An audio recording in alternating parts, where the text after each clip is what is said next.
Tētaro.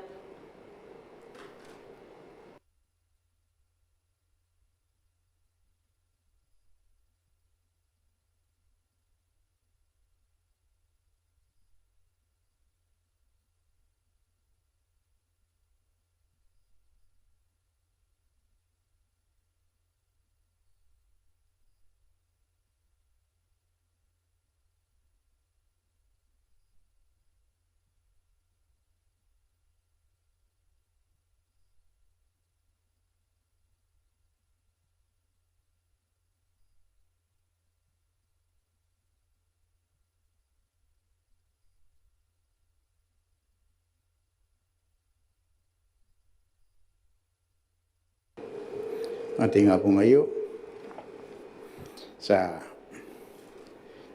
settlement of Tabiteuea Meang, may bugari, Honorable Tarakabu Tofinga, kaya kailan return na rin nga po ngayon. Sate? Kurapa, Honorable Speaker, despang pinakaukakit na ra, owin nga po ngayon. Sa kusina no ra, sira na nakaukara o na tatar sa butimwaea sa tatar. Merari teatro, ada boleh mengiyak ni Meang orang ke, sinakoy yung ngabong ngayon, kat soroy ko ang tangan ko ni Poakim, mungkin tampay tangi na Meang, at merurong, restembe to ang mekinna, at pang kuraki, ari ki mga karukwa, kira, nakundi, ngabong ngayon. Sekarang ko, mungkin pa ni kabane, kaya kung nanti ko parita ni Meang, ako kurayara, at pang tuwan, at pang tuwan. Sa nakoy yung hapon ngayon, tamer, kung na sa busiya pa yung mga pa na mina yara, nanunuwakin na rapowi, ay Mwane, karakwa, tukina. Kanunan ni kapene, kaya ririki, kanunan di meroro ang tapong ngayon, nakon na, hindi taron takapaya, nakoy yara Botannaomata. Sekarang ko tuwara ibukin tiraw at merurong at kotimetuan ng arira. Ngayon, kan kiribas, diki, namakinan to kulay, tirita kaya tamerwa, naroon di tepong, kuraki. Taripon ngayon teatwa sa kororoy, sa kahit tawa na si Maria Yesu Cristo, at sa meti, ni mga aus, mungkin kaparakin rabur. Taroy kay, sinakoy, naroon na si Maria Yesu Cristo, ngayon rawya, oras sa kameo. Sa posi na nora, nanara tataro, dawe. Merari karaw, tabo kerap, narukuwem, natawa kam tea kayo ang tepe, niran tawa na karaw. Niran ngay karara sa tawye, ako paray, rabure, yaro, yabure akanabure na ko. Di, kaririyak, ako nakamewar, bentubuaka, ang baitawya, maak, at dinabuakin dagitok, amin.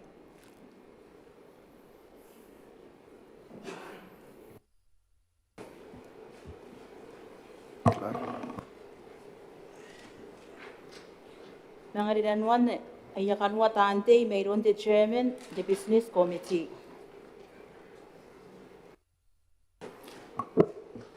The chairman, the business committee, harapun sa day na pati man na may inukuno, Honorable Tawani Maria. Sate? Kurapa, Honorable Speaker, ibukin kanuan ay pong tante pong ayo kay naron tuwi kayo ay to revise at ay aware de kaya pati Honorable Speaker ani kay din kami tante nakon te kanuan te pong ayo ara ngay ri ngay ka ate as karoy tira to revise naron na kanori ang takatinipong wabi mewo de piri ante pong ayo yang kan te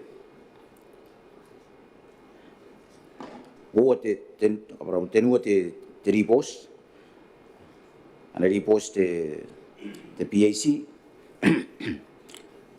iaon ana accounts Betio Town Council tanga wobi nakon tanga wobi meo yena pa na repos ana ta ana repos iaon ana accounts tara te rinanoa Open Council wo te ngā wapui nakon wo te ngā wapui meo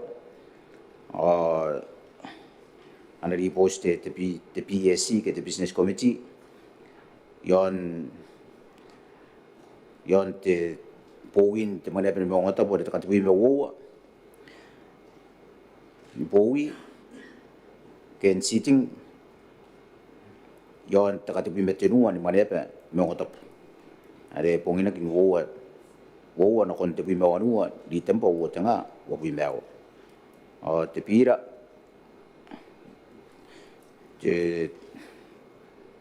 ena Komete na ki o te takauan wareware o nea kin te constitution yon mokoro tini pui me tenua doki ni meua a isi pui me wanua doki woa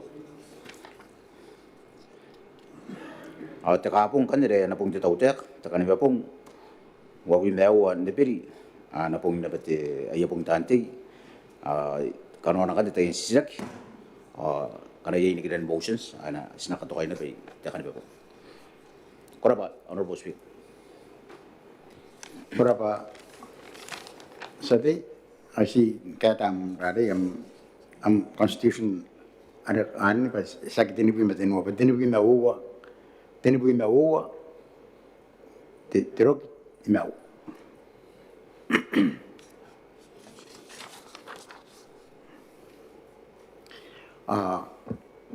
kalau kampung orang apa ami otabe ye ane diurwais na otabe panero rare si kata kina veterano ane te constitution la menal ane te mentinu bi metinu ane nare to kan me mai na kontinu bi mau de rokin mau clack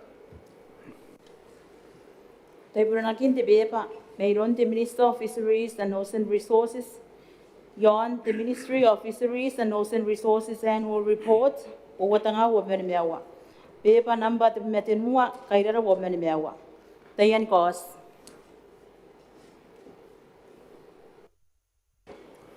ada mon kos ani mataran de ngapong ayo to kos na nampara no ang ayo rin ina te pakairon de satia kanek ayo rin de pakairon the chairman in the public account committee rapun de satia na pangit men na Tabiteuea Meang honorable Tarakabu Tofinga te sati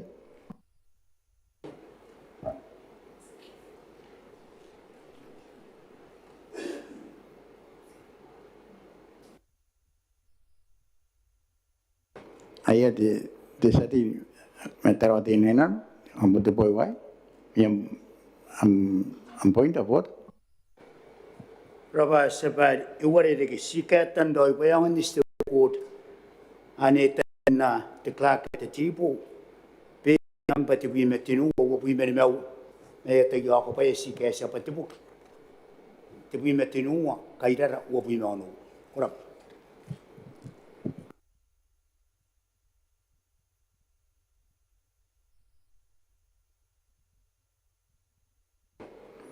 aya korabati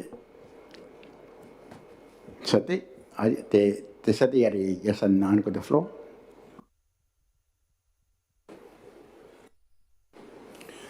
Oraba araro speaker te ngabanga yo ai kukurei nukutara ke te report ke ana report to Komete ibukin na naman ito Botannaomata the Public Account Committee the BAC ibukin na accounts the Betio Town Council ari yasan do titanaki ibukin ririki aika wo tanga wabui wo tanga wabui meo yari mo ndita ke meraun Komete rasa di temen na Peru honorable MB Yangiran Yuta ona sete te Rairana honorable Betio Nona ke mera sakoroboki the BAC unti ode the senera nanga panan de kamauri ana koimi kain maria pera makain kiribes ake te metoa de sira onora de tayo sa pere mau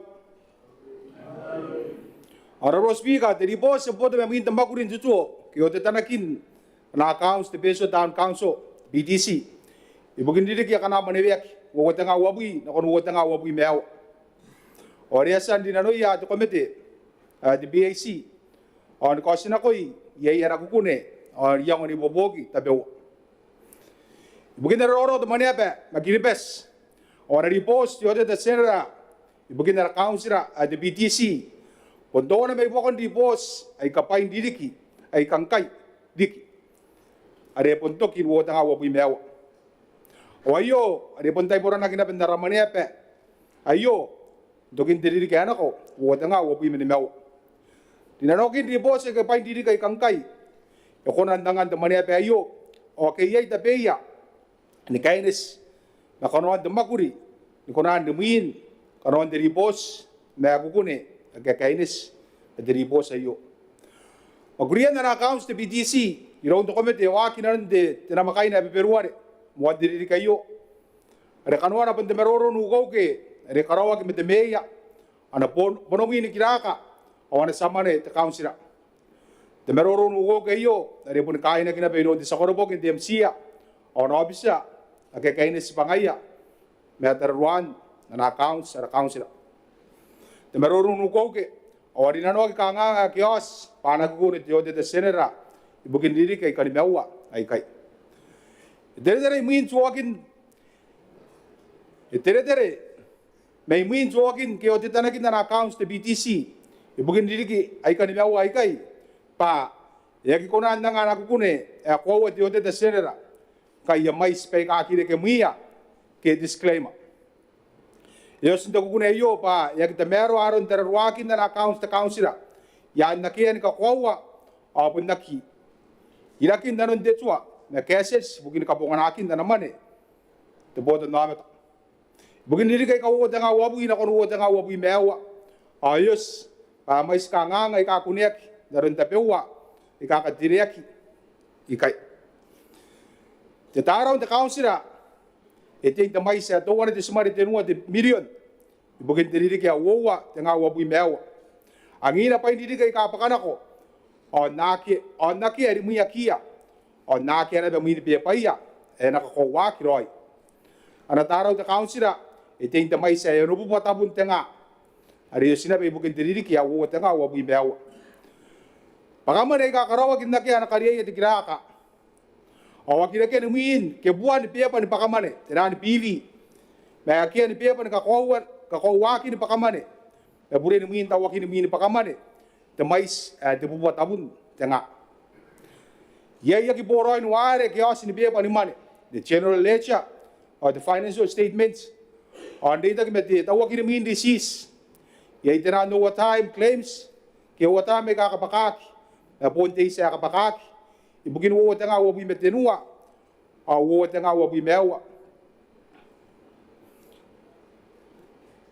ai kai ke a kairua aron karina kia to wakin muia na bokin pakamane a de BTC ta wakin milin ware ai ka kairua na ron na karigamane te councilor te boka na kon te councilor na ya kain tabi ta ni makuri akira kin na ron te tsua ni popai ibukin ka po wakin ka ni Meang the truck na paint office naron the laptops or the pewariki yei tenani karai mane ke the environment sa yesen karai the council and BTC nakira naron the tua ada pun nakia na kari the militan the MCA ayo re kaiterai ana kabane mane the council a iaon Mwane katau mane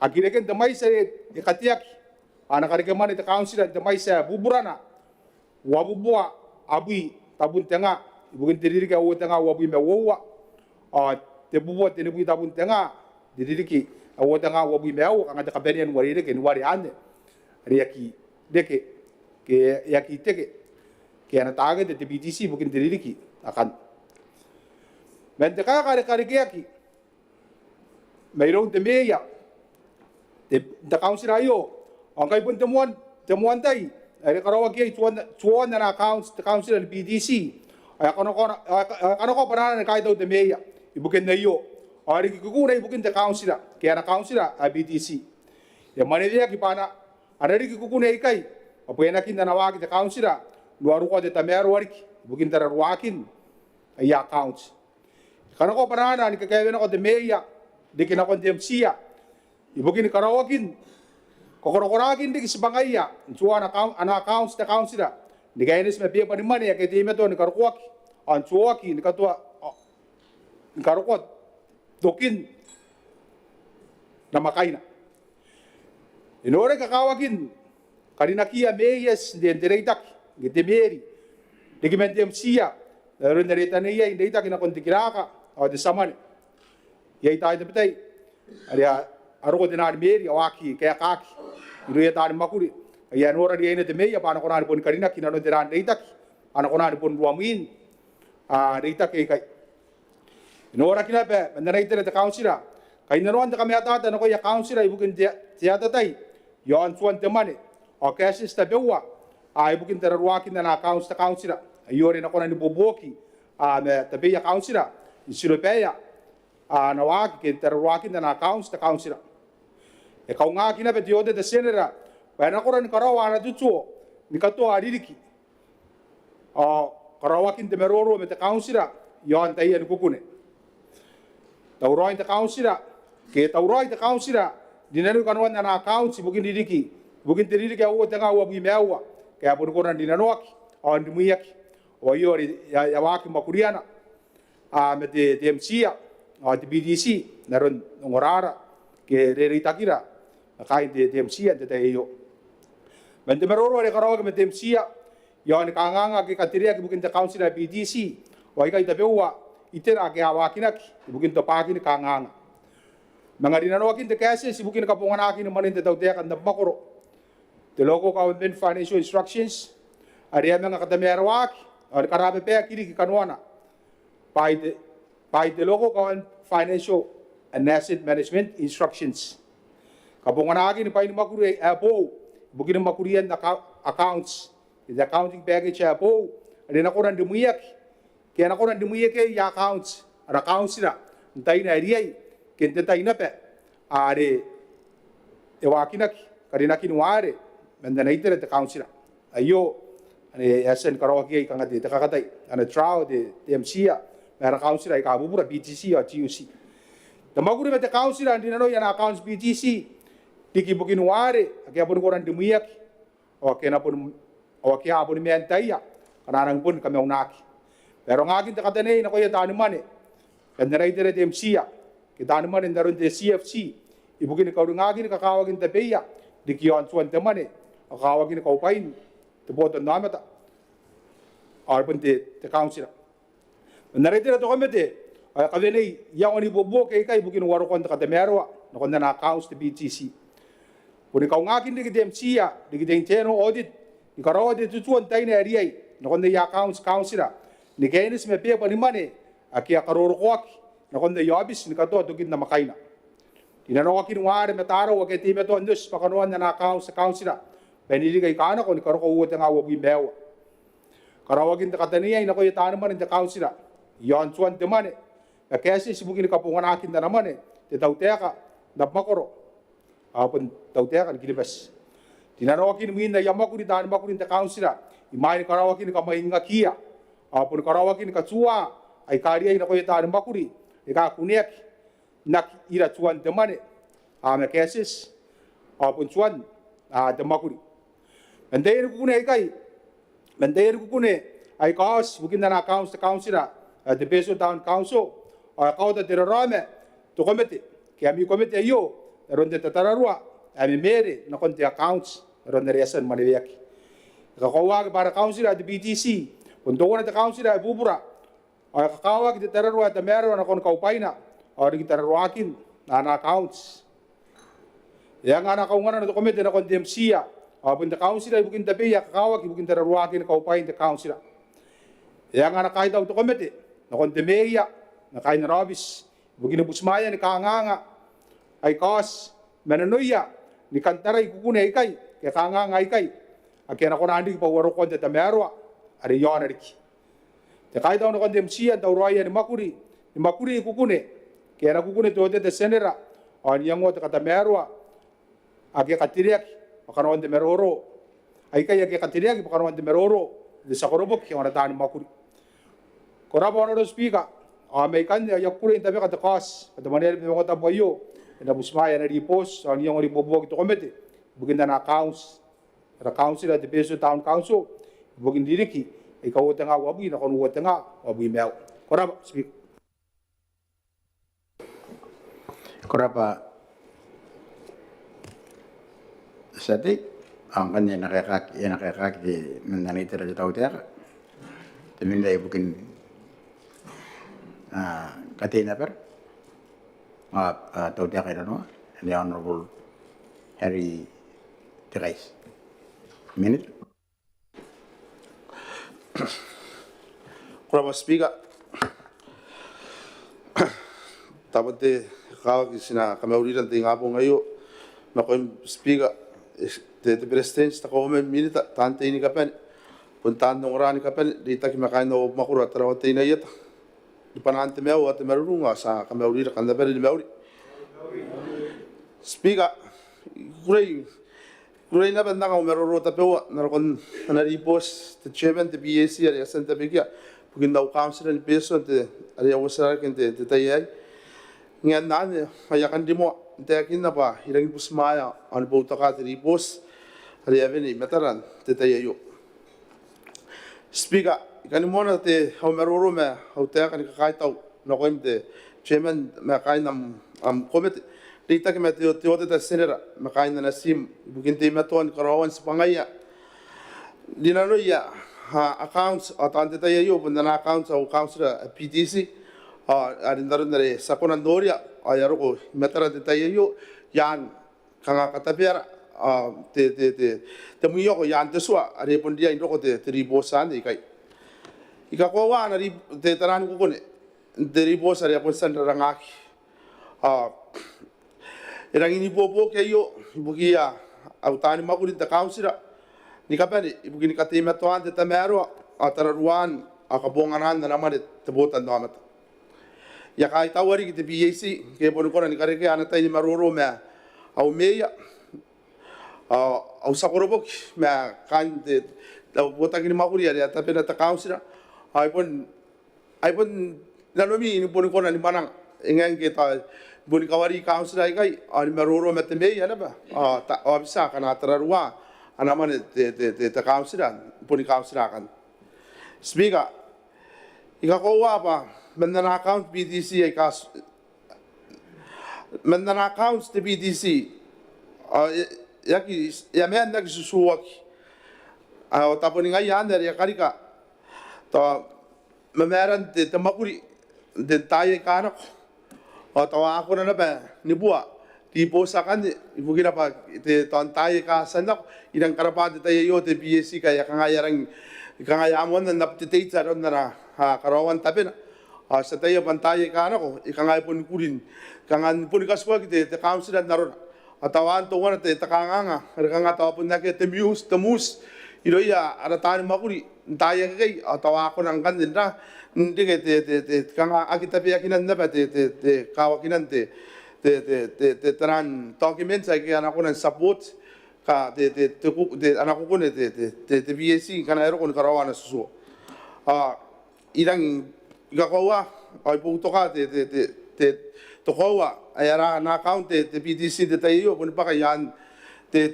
disclaimer opinion naro dari yasan tara nanga ano opinion te ana tara yai te BAC de takima te ode te center aban ta paina ba energia na taki ni karo ko te tayo iroya hara council sponti ma to maguri te ni kabongana te manual system ke nga sponsoi kanga na upgrade na kon te mare kai kanga ta naron te tayo kai ya kabongana ki te miss taran na account na taran ministry atante tayo ponte kami council kampundian na tayo ba sponsor ko na pa yon te manual system na ukanta ni nga tayo po na pa tay eta ya po kakawag na pa tamay na kunta ti tanan ti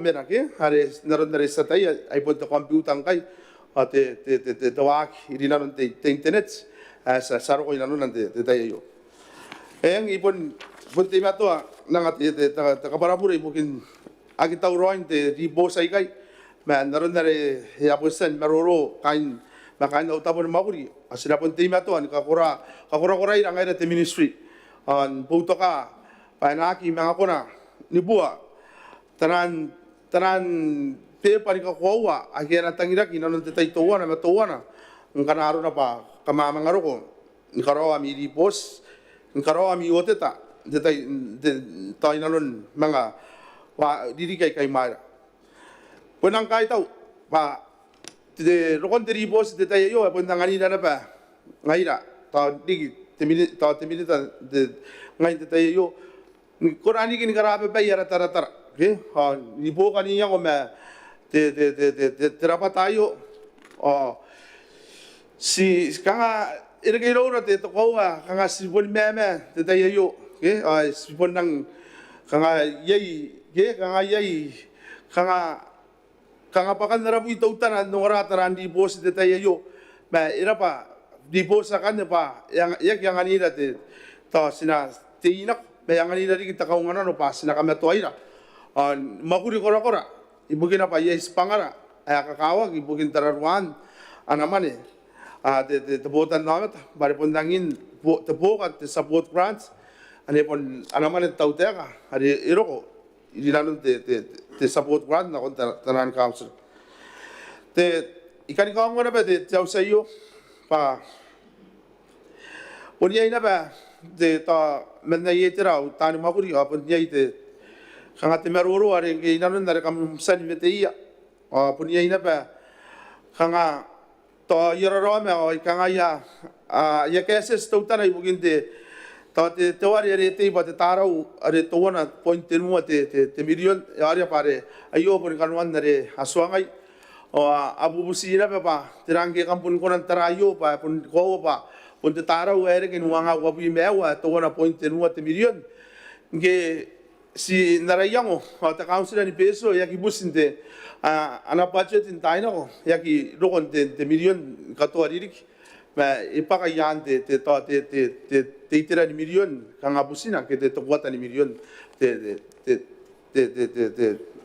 speaker era ta na yo ta si si kata na pakangai apontang inaro kay erang rokon te ya ka kinuwari to 1.1 million pa te rong ke te taro me are pare sa to ko mga pon te kam tai samap te chairman ko mga pon si kateriari ke yo pa yang na e kona nda ni boni isa ki roi te rong yo na te speak irai ni ka ko wa te tai yo kai ta ki ya me ya te tai yo pon nan te pa yarang ni ka kawak ai nang da pam di boss pa inora te bitaki yarang ni bubura da council ni peso imin puni karinakin te meia pa ina kona na pa nora te naron no te tenakin na ya account te Town Council ai nang kakai tau pa pun de ke pa utai ni maroro me o meia e pun nang kota na no na e tau pa kanga ya spa ye be ka aspa punia era ni kakawak ina non spangai a punia ina non irakin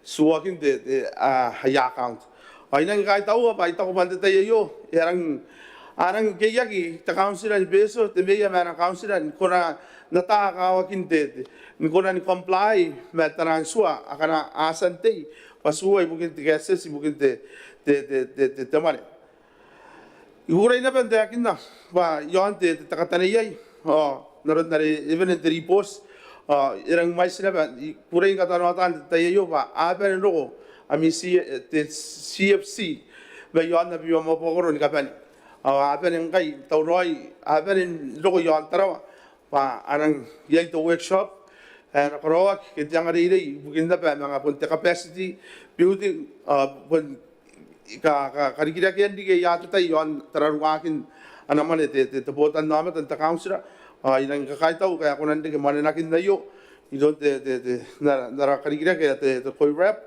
dita que me tau tarik tan the local governments hay que organize the meeting ayo the workshop ayo ba anakona iya taya ba ande na ba rekanwan tripos amen tubuan wi kayo au kantani nga wanang kunang kanyen ni daroi nanon te cases yan te sua are ponia isuan aramane te taya te ita ko ko mention na ba te kanga ana kapu kanga na mena te kanga iaon te bai tonga ki pa te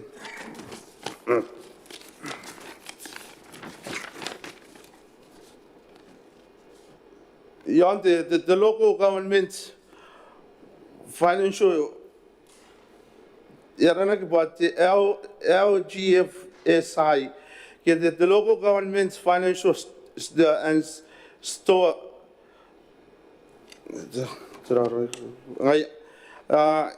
instruction are ayo ba te ko kule apo are nang taurai no akin na kanga akariyo ang kai iango na me nang kuna nga wakinak pa katamero ari na kun nan tararuan ana pa te council are ita ko ba ta ayo are nang pun ko na ben tararua kanga te ana fix asset te council anang ko na ben karinak an tararua ki yan te waki apo ayo e irang ka kai tau ba amais kukune ki kam masan ka benei irang busmaya me rinano ngai dana pa sina karawa ara kapenian tamero ibukin sebangara ibukin tararwakin councilor aika arikin ta yo ban ara councilor el peso ako andaro na itakin na sa yon the local government financial asset management instruction ayo ta te man te bitake apo man te tawake ana kon nakon ayo ay ta ko ba ya ena ko na diki improve waron na ana tararua ana councilor te ministry de takma ana councilor kora ba te chairman te ta ko ba ta ba sian te tararoma si kan kanga ya ki kabine ba te na kata girik ke ta kana tera esina bare narona repon spona taya ai pon ki konan roko te pusinte te councilor yon de million kai era ya pa yan to 1.1 million ta ba ane to wana ikan bubusiba ma mga tarayari ki te chairman atapon kamerungan de tenteno de ayo ipon nang kakwawa esan ita ko ba bundiay detay silarang active atapon detay na pare na kamay nga kina pa yai ada CFC manami apmakoro ya pon gay na ban no tetanak detay yawa ko ana ina kay sakagi ina ro ko de kanti tenteno o de yawa ko ibon ko nan na ko nora roy ta ka de samakuri ani man kita nakin de makoro pa ebandes pa tan tapetay ako na niya te tangkale yamay te samakuri ay akasui ka nga imina pa yantay yan ako na mga painora kiya te takangangan kana yakita na mina na po ni kakawa ki pa sinarok sinasua pa yangan nakanak na ba takasuwa ma to kana po niya tapay asan ni karoya kanga yaki is yan na yamakuri te speaker ay ilang busmaya na ba te recommendation dan ilang tauroy na ba ibobog me akurak ibugin kamerungan te internal audit pun udin dara ara ministry ayo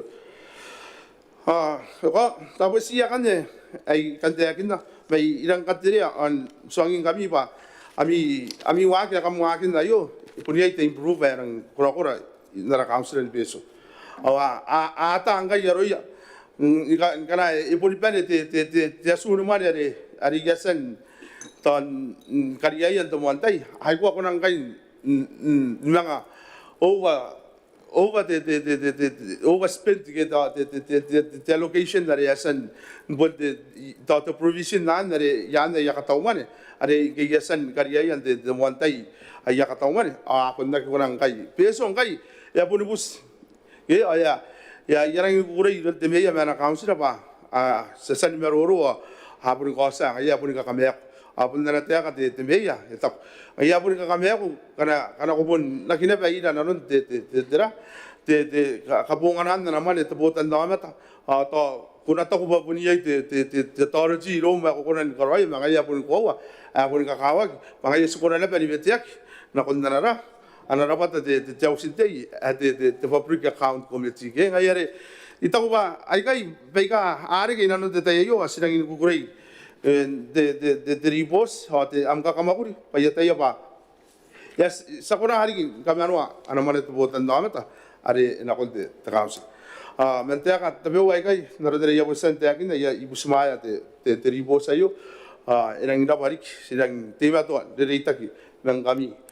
Mi kata merua hake kabane kai wari tawa ya ki kaya kai meta aura te tau sakorbok ano tina pe ba sabot take it on board pa sina makuri an kata merua naron dari ta ipak menda wongra te chairman. Kuraba ya tugi kai ya puri katikira ari ya mi makuri ya katikira ya na pe council ni kabane non karo spangami ya kakawak bukit de Botannaomata kakawani makina pa ida na pa naron cases akana habini pa kailan kamakuran temane ada kamaran kintu tai toan na toa erap Kuraba te minita angkalnya di samro rimina pun di telitan takaitar. Kalau saya kata mana kena MnM honorable TC area Lambon. Telitan takaitar. Kuraba te speaker sarisi te akan ka meuri no koiren ka ben ano ko ya kain kilibeso tan ora sinaben mon meuri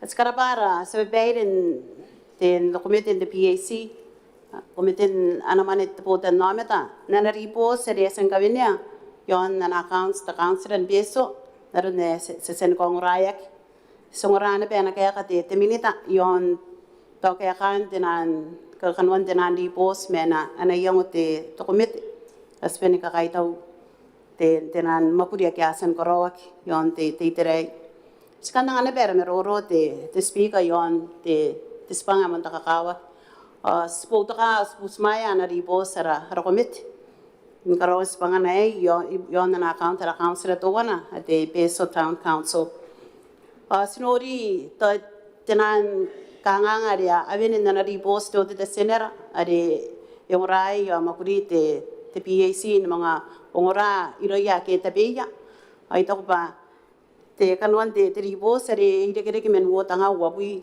karokwa wabui mewa ato enang rawate te ririki me kana si stara moa kanuan te ribos ato ye ka nganga ka okyok to wana pon to akitara ruan roi tenan pepe patawa ipon no kyo ka seksin tenan council ba pon tenan ta pon makurin te taute ko kampana ke sen dinano kai to bai kai ka nganga e te meton dirik Terang kan yang ana te akita uroin kita amiango kita amaru tenani pe pen ka kwawa akia kaina noaki iron te ote da senera pena enen ori nga ines metenan ware ke aveni metana ai to ba to wana te to kan wana na ribos ote da senera ire metenani man ya ke awo gotak tenan parents ke awo gotak yo ereng men pe men wo tanga to bi mewa awa iri ne pe kan wan te account awa ke roi ta ka ko pe ka nga roi de ke to re kan Kaya ito wari anang pupura ba yan ako napupunta nga. Kaya na ito ay dirigiri ka kay Mina. Ato ay ito wana tirate. Takanga nga punta pa nga. Meterang ka yangan niya na ki mga marua. Kanga siga suruwa mo arakanta nga yan nari. Amyang nga kaya marua tinani pepe. Kaya ang kanaro na pa ki bato punya iti. Ito makuribuwa kito tiraya karawa kay pain na pe. Inariyan taraki. Iruya na ki asan. Yung yokwa pana tararua roi arun kawakinan makapunganan anamane te Botannaomata. Yaman era council. Ay tok ba Emmanuel te saberio o te minita. Kanga te kese sa ki anariya ni ara council are the local government financial instruction. Kaya punsuan ne pete mane. Ay kai kana kaira yawaki. Ato wana takanga ato ngai na pe sunonori na council.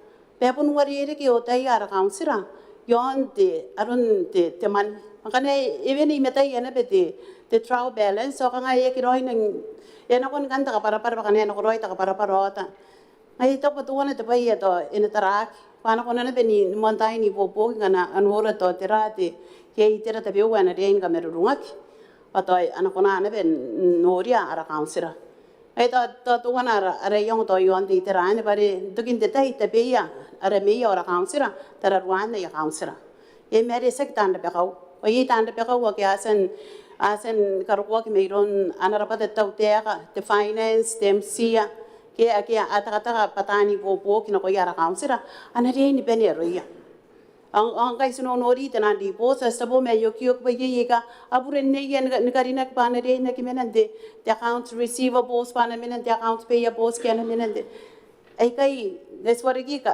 di posa ai kai de speaker sabo me ekare kai rora de sira ke ba iko ba bunne ke ta arun karawan spangai ya tanda ka kau atawan e ta kina te minita pa ta ye irikiti ana re ka penia ki dikaroya kana arun ba ye pai ka po ke tera suara wariki kan wana ana ribos de ta council en beso sukirka ki no kun ke mai mai no iti meto te disclaimer tai no men wo tanga te bi me wanu asinoria sabo me ke te ra te tamero a karo ki men diri kai kan adong kai aspon ora ki to diri ki kai me ai kai kan wan te ribos te to ngai skan ka veni na perra ara ioni buobuoki ai terangan akia anga te ra te takatamero ay pun Maneaba to te senera na ribos ay kai na bespontegi na ribos ke mai mai no akia te pitaki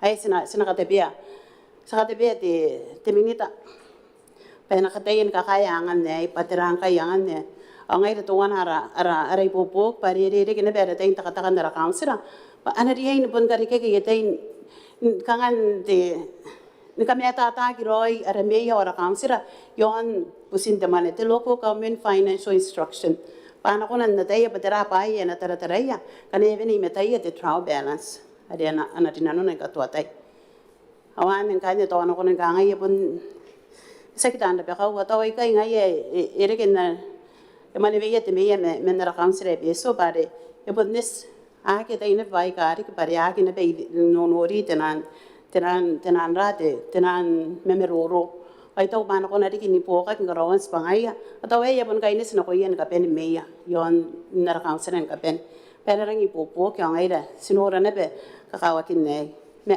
kawa kinan tenan be ka kakawa ki ye ndebita ye te riposere ya pun kana ko ki daman ya ki ana kariya ye te kirak ya are ya ane to ye kiosme ndebita to ipuni te tenan receipt e mengongo ya ake kiosin de main receipt on kan ora ke tenan sub receipt ngai ora ke me ya ki roi kurut mais ngai ra ko wa to pun iswai na roi ron ka wa kinan tere pos ke tenan bebe ata sina swai ron de minita ke te bebe batera te anga ena te merwan pasak sia ra kang sira ba e bon ta be ngak ata ka wo ware kangate akien ta kariya sino songorate overspend sige iaon neri senkari ya kilon de minita awake te tenan the special warrant ke the environment warrant e nora kmia agana to ye ake na pera patai to ikai te nua pai nga awakio kin nana kokone te te senera asina kaspa ba ena kakaya ke ngana ona ri poka ke ra kansira ari in tanda pe ka wa ke ana poki ya ra kansira ana ri roin karo te be ya kana ana pene roia ona karo roi te be ya ona ana konen nanga te ibuobuoki eta mero na koia konte meia me ta council are ma kuri bukina te ta sinora ere kina bera ta e mani vie ke moare e men na ka karo ki te Audit ke ta te susu ai bukin terang ke na rike ai bukin tera ta wan ya kirang me ta ba e kangan rike ai antai ta pena sa dai ya bare ta council ne renta uroya na sana account enangan temsia ganne na konte terate te ano bisto de senera angkan ispa kunan karawa tapi na te Audit senera oi to pui to wo ki te nua te ririki te meranga ke asa ka dai bari an ngan ni to ba e ka kawa be ena kabarabara ba bukin tera na rikian pe na kunan na ta ki tera na rien karawa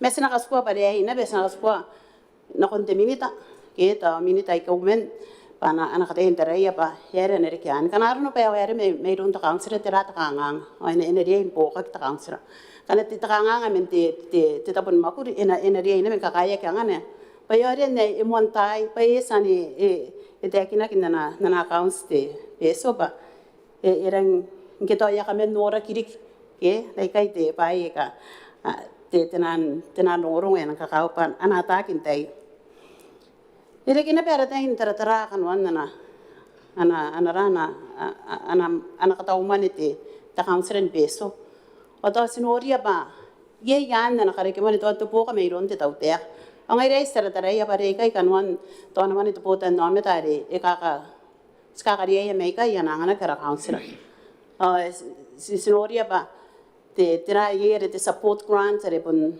aspas pa kino ko yara council ba pun po kaya mayroon te tautea ke Tabiteuea ito ay ukunan ki tira ito ay mga rak te yay na be te po ka ibukin pe ya te interere o sinoria na accounts te ta council en beso pa yay ririki ka aki yay te mani ere ki rona kanga te takatakangan oran te takatauman kanga na ko na buita nga ito yang anak kita council ba po ka na yon te itera yay ririki ya kireke ya ki makurun na accounts tera to na repost beso te ta council en beso tera na nun na ke anang kayo na no te po ka ara council ang kana yay tispangari asan na anak meron te tautea ka pa na karoy bugin tautea ka ito pa ikan na din ni ko ni mek te tautea ka na penanga te bo ka na ko iya awan ito wana sinoria na accounts peso yeah te to wana na be te ana karekamani si tara na be kanwan na bebe ina be ana karekamani men takaibuke na kawa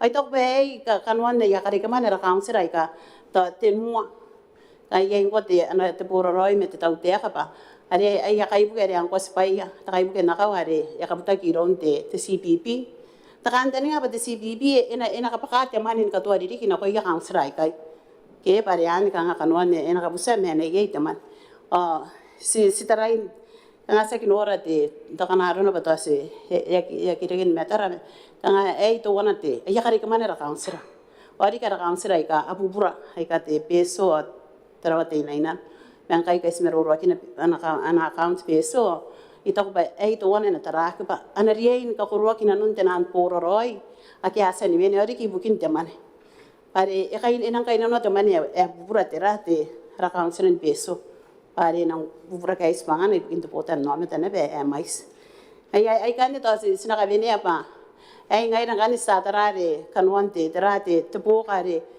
kaya sen katawa te tautea kesa sen kari kai ke pun kanwan te po kare ka ngai re kire ki mena pororoi ta council me te tautea sina taraya ba sina pusia tautea ena ko koroi nanun nai kai pa yoden ko na ben nga ki roi ara council kana aro na ba aben to me go to ande ki roi kanwan na katara tara na kare ke mania kan tani ngai ba ena re ke katwa ton katwa ri ki to yonte ta kai buken nakawa ki to terari ke ai kai wara ara council ako ra council be pare pun nang sirawa ana Botannaomata etara ruaya kia sinora te sinipun sipangai ra council te meia mero ana council me beso watahan makuri otawai te to wana ana tara ana tara te minita de sia ba wara pun to me roi tanda pe kau ke po kan te ara council ai pare Tabiteuea sinaki sinatare yana ba kana pun dia inda karo yana ba no ko ya council aki area council ke yon na makuru pare pun na no kon ne pete mais Nometa are to pa ya ta council to wan me to wan ai to pa ni te ena kon ni to antena te to no kon ni ibuobuoki na ron pero ngante bebe pare to ente Tabiteuea kon ni ngongo te samane pare aru to ira buoti o metan to wan te Tabiteuea ye atawan ni na sira bubusi pa ina taraya te minita kana nora dia ina pa ngai apun dia iki ton rawata ki ton dia iki ni ya na Nometa e ta ina kona ni popo pa ina ki nangin kura te takanga nga sunori ang kai narun kanwan te ripo 7 meter yes ska kaita no konte ke yak hansina bubusi pare imen te ririki na ki to te noran te takama kurin kata mero narun na ana kukune te senera ang kai ere te metopa te disclaimer o te disclaimer ka ngai re ki metenani pepe ken ka ko pa aki ra patai ande tai susu o era pa ngai ye ni asan to asan ndeke ka to yente ministry na tabon makuri te minita ataw ko nande ke andan Tabiteuea to ari ye na nun painte te ministry me to ya ke na nun painte council ori ki bugin diri ke ya pa kano ke awen kan to na takanga skaraba te ara council en peso na ke yak ke san ko rei no pa tong kai to kana mga bene dikiti metara tena di pos diri ke ka angkai atau enang ngaki disclaimer atau enang tamero ari kina konnet disclaimer wana ngaki akan wantera anakukuni te te senera ba ya konsi kang ina bereng te mero ke sekarang berapa asih sekarang bayi ina bes kau ngai ina petanda be kau aki ya ti meton poki ara kansira anak rois pangai anang kaina noi da kau kaya meya ya kansira mungkin ka ya ari asen anak kinu yoko ke iron ria ya met te busi nakon te kan ka kuro iroi nanon nana ana muyok meto kanwan de spangana de sen beire ye bukin na council to wana meto wan ka kuro iroi nanon ya de na re ko na pen ma kroi ana council te ya kanwan te tera te spanga de sa te muyok de sen boro roi te be mai nda kai kan te spiga sa kai ta wari ka ra komet sa beire te kai na komet te BAC te senera ye socorro kan ka pene ke asan karois pangaya ibukin karukon de ripos ay natarantay ay kuraba smaya de ripos Kuraba, tilisan ta kaitara. Sa marwari mina pun desa dito na kanne kami Christmas. Taro tripa tapi. Desa dito. Korara ba te speaker imay na iwag apun te manari ki ni kamauri nanon tinga po ngayon ako kanyam taibora ngayon ni kabane kismeni nanon diaw sa iyo apun kay ni kilibes kiti metuan nongra panara ngai rai katanti te panay mo te manguri o kame pere ni mauri te ka wo ti metuan karapa te tu amakang kay sikona ni mga bene ni kay na te pong ngayo sinariyan ti metuan karaparap pangge ki hani rete mewoti ki asa ki mga kay tarani itara meten di nga po ngayo e de kakawag pa sinanga ti kakaita wa ti karabaraban na kunwen ti mew pa karo ko iray nanon ti bong ngayo ara barik kain besyo ti kain di BTC bukin karuan si pangami buki mi Botannaomata ay kakain besyo as karabat TMC skarabat ti otita senera skaraban pa ti PAC bukin di ribos are ti mataran ti tagayo ribos in di ko wa ti nga wobi nakon wo ti nga wabi mawa akangan tukin ti karak ay apon nagkunan karon opinion ti otita senera atun ti maruro ti nga po ngayo ti sabi bayre akangay o may kay o sinanakya tirana imuin ayo ti sabi bayre tirana imuin anaribos ti PAC ayakatiyak imetarayo ako waira pa din te karak din the presentation te tayo abun nugyo kita ni kanga ni kapene ayron na po si te pong kay karakinan tinan island councils may account na ko ila ko gutak ni katotay ano na arakarag na pun ti matuan si te po na daron tarakin tayo ni kanga ti taraw puri mga yataraw to kan ti council tayo ni kapakamani ay ka akiaya pro pa supporting document to tinanu time ay kakapakat naketorya na agirakin tinan suwa ni kabupay agirakin de suwa ibukin karayan asuni man imerinan de sutewan na de sutewan atapun noraneba pirimerin anatay to tita mentem siya mga kuan karos panganay nanuntay kay ayari po ni paninukyo kita gini kangangay kay ti sa babae o paninukyo o na po si deputy mato ara kaya kantay na araw recommendation tanan recommendation sa kay ati kinagin ti tayo itaw po si deputy na pamatanan recommendation sa kay ati kinagin nun tayan dipos yon tanan island councils tayo kanak o ay na mga po di mato na si deputy matiri tanan recommendations akan na mga tiyakin na bay bugin to mga an-account TTUC yan sila mga nuriya na bay mo inayo. Iriya ni karawag iti training yako ato si bon sila na ibuntuay mi nagakarawag iti training kito iti training meto iti training to yak appropriate training ariyangan nak to ti korag ki ari nak painang kangan may yaw kyo kinabete kanga ngayo ipure ti training ariyangan nak ke akide nak sini niyo ay matay ki siya kitabiya yaiti ki yaiti Itaw pati kay IT yang tiriri yon, ti bookkeeping, tiranarik. O ito pati MC na pe, pun ko ako na pa na training. Naku tinan island treasurers o tinan island councils o. Mayari iti metwa, tika nga ngayo. Mayari ka ngay, natmuan na ukarak. Tirana imin na iyo. Pangkanas ay pun narurunan na ba iyo? O sila mga bundukin na ba aron na rakara, kaya business as usual. Silang pun raraw niya na ba aron na rakanga ngay kay, nakiyarik. Jay di kita ba yes ko na ni Karoya, imuin na iyo. Ito ay nakunari kini kamatuan na position kaya na stand, tiyaw sa iyo. Ngay datanti kasi karinet, yon, tinan account, akiyati matara. Ako was tiyagin na ti accounting system.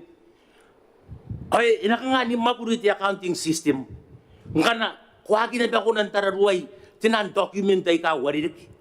Tiyo receipt, metodi ni mo isa, ikay tinan sus, document ay kasi po natay, banang hindi kakawag. Ilura ngay lagi sa tararuan naman, iti Botannaomata. Kanayayaro ko nakapakaman, kung nariyan na nga na ti receipt. Kanayayaro ko nakapakamanin ako yun, nariyan do ko na invoice irom, kaya nariyan do ko tiran. Kung nakapakamanin na naman iti Botannaomata, kung na po nakakuha pa, itaw, ti Mwane, ari kung nakapakaw po niyay. Sa hukyugin na ba, ti sa babae, yon, tayan ka nga ngay kay. Amon, tika na nukawag. Kana mga ribo na pag-imi na po nga yanap. Ribo sa ikana ko po nga yanap. Ay po, di sisilak. Tiraas ko na ni Koroya, titayayo. Ngay na kasi minay kay. Ibukin, tararuan na naman iti Botannaomata. Parang kayo sa pinigarakin na naman iti Botannaomata. Yay, hindi. Tipas ko na ni Koroya. Imin, ang naripos, ti Public Account Committee yun ako yun. Karagin na tinan, same problem, same issues across tinan PAC report, tinan council fund. Ti sa babae, ti kakay na, nakuya. Tira ako na ni Koroya, ti MCA, ilalikin, ay kaya po ko na ni Koroya kay. Yay, on a legal basis, paya ko na ni Katiya. Tsukurak, agito yay, ilagay na agitararuan ano man ang council. Pati ba sa tayo sa babae nga na ito ay nagindi po rin council at yun ay mga kamaingat na kundi Tabiteuea. Set solve the problem. Sa mga kamaingat na kundi Tabiteuea, akakamaingin nga kinat. Ngayon ito ka nga nga rin. Kaya po ni mimito yun na o yun na ito ka nga nga niya po nukugili na panikatotay. Yay, tiswa. Eh kung naariki, ngusiran na kunti man nakarig, mina kaya. Kana iyay, yun na, ni kami nanaki, tisuan niyang kay, ibukin tayo di po sa ikay. Kaya, ang kanaki at tisuan niya, tayo ay challenge nga niya na ko ilang ay dahil kasi tika-tikay kay. Pari ay tapira mo ang tikakawag eh, tikoroswa. Tikoroswa ay nawuta ti mga ngaroy, tikoroswa ay nawuta tararuan na naman iti Botannaomata, tikoroswa ay kaya nawuta tirikirak. Sinakangan, dikirak. Kana sa mimito ya kinabi makangangay kawaridik. Ako wa dirikira kisa si mayroon di tawtek. Dirikira kaya nakon na ba ti council. Pare ti council ata bi mati Botannaomata yon Tinanaw Islands. Mangkanayay ko ako ng tararwa ki raman eh. O sinang kangan dikira kiti sa babae. Pare tingin dirikira ki. Timan. O timan yan yung tararwa ki. O ngayon ay kasi tikan-tikan tiyaw sa iyo. Tapira. Pasinariyay. Di mo nikakuawa. Pa, enariyay, niyay, tisua. Ay matotoa. Tisua ay iti mga kunaan, nray-ray-dak. Pag tisua ka ngayon, guyari ko karwa, ti maguriyayo, awayo ti bayan na karwa kinako. Huwag mga kamay nga kinakunti council at tiwan, na kinakunti Tabiteuea, na pakunan ako ikikay.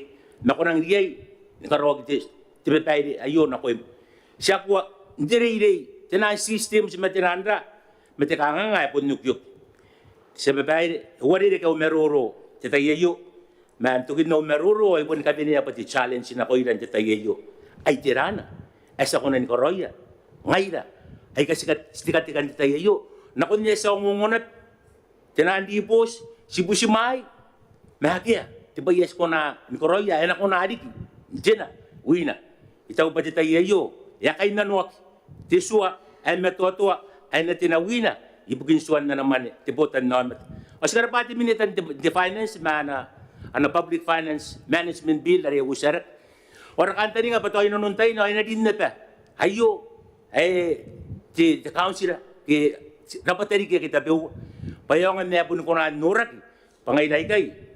Yay nanura. Apun yay nanura ni kuwa. Ibukin tararuan anamane kiribes. Pari apura ti korag kitaan mga ngatiman. Sang si tenan donas. Idari ki tenan donas naron niya kabuna tayo tenan private businesses sinap. Akain na no ti korag yakan ni kari ni makuri. Ang makuri sang si man kan ni mapong ni karo ko ati. Man ti Mwane pong ni karo ko ati kan ni mapong. Ang makuri ni karo ko ati ko ano pong ati tatas. Awa nga yaman api the income tax. Api the PAY. Api the VAT. Api the provisional income tax. Oy may si teman ni yang kuang at teman ni ako tangiri pinakamen na akiro teman yan. Mani kan nga ito ni ekonan ng mga Tabiteuea at central government na kuya tenan island councils. Ang gero ko irurang ay tenan island councils sinadiya yung tararua teman yan. Ti challenge na ko irang ay lagi siminan ti council. Paya ko wante betayo ti excuse ka nga yes nang si batay ya. Itaw ba kunariyay ni kamen na taas pangam. Ako nariyay nakikangay hirap ang kagero ko ti Audit. Tinan mo dito pa sinang si batay ya. Itaw bang ko take up ang responsibility ako nariyay na taya. Pati wana di ba yan ang inikakawag ibo akong si pangam. Tararuan o tupan o kawaginan. Ano man di Botannaomata. Era pa rin kaya naribos ti PAC hindi tayo o si Boto kay matibubusi ya kangay o tiranarik. Imin ayo tiranarik ti bayas ko ng koroya. Ngay na kantiyaw si estikatikan ti tayo pinako na ni Matua araswa anak ko na nakimang okyok tayen ka nga ngayo. Kurara pa ti sa babae naman tayo ni merurokan o si butimwaea.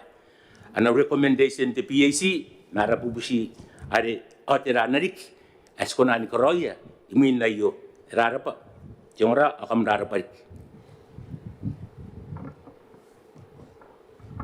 Korabati sati sa merorori minang kanne kundi dimita ibukinti wota kin makuri kunti on Rairana karikira kenti tramenu eti on po mikarite temeri temenita Koita tarika koita komnawe honorable speaker. Gani meroro yon di pirayo. Papun kakawaki. Yon the motion na yo. De kakawaki. Yapun kakawaki. Pa, punangin titay kanas kisu mo daw tayo kan karo kongkay. Apun koto takay tara nagangay awanda yan abuginak. Anda yan abuginak. Akangay ungi executive. Ungi ano ko takay as a minister. Ungi ako na buginak. Puning ngayon. Ayari, ikantira ka na ba nga meruro yon. Temeruro ayo yon, aro ya council. Tos na kaya kayo mo. Tira the council. Ayere ka check the council. At ako tayo nung pa the council. Rapatan te Tabiteuea ka. Yon na. Rapatan te Tabiteuea ka. Yon na. Nano na, kanya kabuan pa ita council. Payakin mo kuriroy. Enabugina kita Tabiteuea ka. Are ekabuta kiripes inte tayo. Sinapuno bugina kiroy. Ay sana tayo kasi seti may Christmas so itena. Ngayon ba temen ay kakawa pun so itena. Aso kikira kinte bugina. Ngami executive ay karam teka ikan. Ngabuburay po mi mi ara once. Makamaginora teka ngaman tiyaw tala. Roli teka kaya na. Ajara pa si Tabiteuea kayo kaya kariki anatay. Besi banari nora ki council na power. Power. O diribo sa iyo, ipon ka na nakawaki.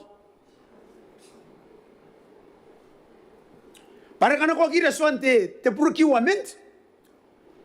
Aw man ka na nakawaki. Awan sa mga bukina kinap. Ani na puntira kita kahit ara Ngui. Ngui the executive. Ayar ko ginoria. Kona campaign, kona ko roy ko. Kona bubus ko council na rinay ko. Sag na yan. Era si Maguri Metis, to ko atiri. Honorable Speaker, ngay taman na. Agi ang anay, ono makinaw, o Botannaomata Christmas. Ang ina betemen yang na itiminida. The presence of Naminida. Ay moguri on tis to ko watiri. Sagiri ni kokoraki inanon tawan tenako na makuri. Sagiri ni roro yon. Asiri ni katoro. An ka kana ko. Kana ko kapona manen roi te tau tek. Sekokono ko kinteri pos parisipon ko kono ko. Paya ki roi ka o kinan nanamane te Botannaomata. Ire ya council. Aure kina pakana ko tiusi. Aya ka o kinan pa anamane te Botannaomata. Asemena ya ngai ranganne. Ngai dari kisone mekinaki. Pasika buta te tau tek kan kai. Awan te meroro yogiri na panga yo samakuri. Erori te tau tek. Erori te executive na bebai. Menge ara ko ngana ki bokona tararua te council. Ko meni kamare. Ko ki karo ko noina roi nesino ta maron. Yidin menu ngo ka ngai honorable speaker. Tabiteuea itan makuri ta council. Tabiteuea ki akabuta ta council ta roi men ta demsia. Ako nan nagi boto ka te tau tek ang kai. Awan yo ko ni kina beta ka nga ye. Ma arien uringa pa ka ka uri kana koro te pia. Ibukin te Botannaomata. Ma nagi kari ke te tau tek ka ngai te ka nga. Andokin te tai ko punno kira kinge. Aro ko san nangara ki toro makinaki. Pokona tararua te council. Napun nangina kay taratara yang gay epeste men kangare. Epeste men kangare. Epes again te moguri roy. Ay ka ko ata ko disati Christmas. Kanere kana kanga ngatemenda. May tire na ki may tabueran. Akam karay na ko ya. Akanere kana kana temenda yon kiribes. Akam kana ko ya. No kani ye kiri itabueran tire. Hon ya kangare. Ino yang ina bang. Apo siro ya. Ami kira kay kam kana ko ya na ko tabueran me tire. Tabiteuea ownership. Saka ngoki Tabiteuea aris inanon na compound te council nupon kari kira kiyai. Nanona sikonan tera timsia. Pa men kangari am bebai. Tani mo kurin nun timsia kamu iroro. Oto ina beromi ay kamu magiboto ka te tau te agangkai. O kamu kari kamu tangira panere kinta kanga. Yari kakao ki bayana tina o sina kakayanga na paneria intena. Mai temen na ya pun kaneri kita kanga an kamu sirawana. Amanga mak. Bayar kay kona mak ngeti tisa kamoguri ta ngeti msia. Ar ko ngare kona tararua te kausira. Tira akakamak. Kana ko to ko so itena yara ko kariyo amsena amchuo bayana tina. Yari ayo te meru sangria bayana isaki. Ay se kaparan no ay ni ngaira eno kioki iko ngona bangai ay te buina ririki ay kioki ese mentena ngoro speaker de meroro ane na pon kangai kai tara pon ngami pa kama kamen noria ay ara kam makaroya ay de meto ngai kata kai yo ro tang na ko to te kai tara kangai ngwe te executive ani ko te kata kan te na ko an. Ako na po ginantay. Speaker. Terungorong meron te kaitar. Ayang ina council gari niya ki. Agata roy tapi hinanong te council. Asika ko wana pa.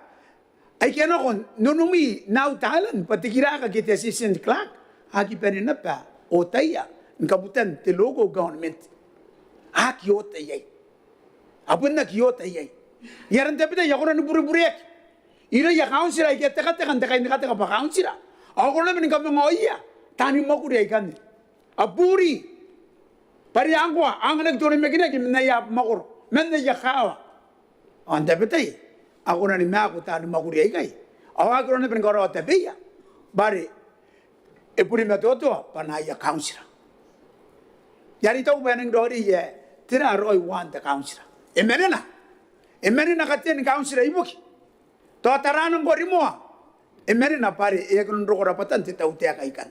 Ngari na bangkai sika ko wa pa emerina te council. Eneng pongo na te council.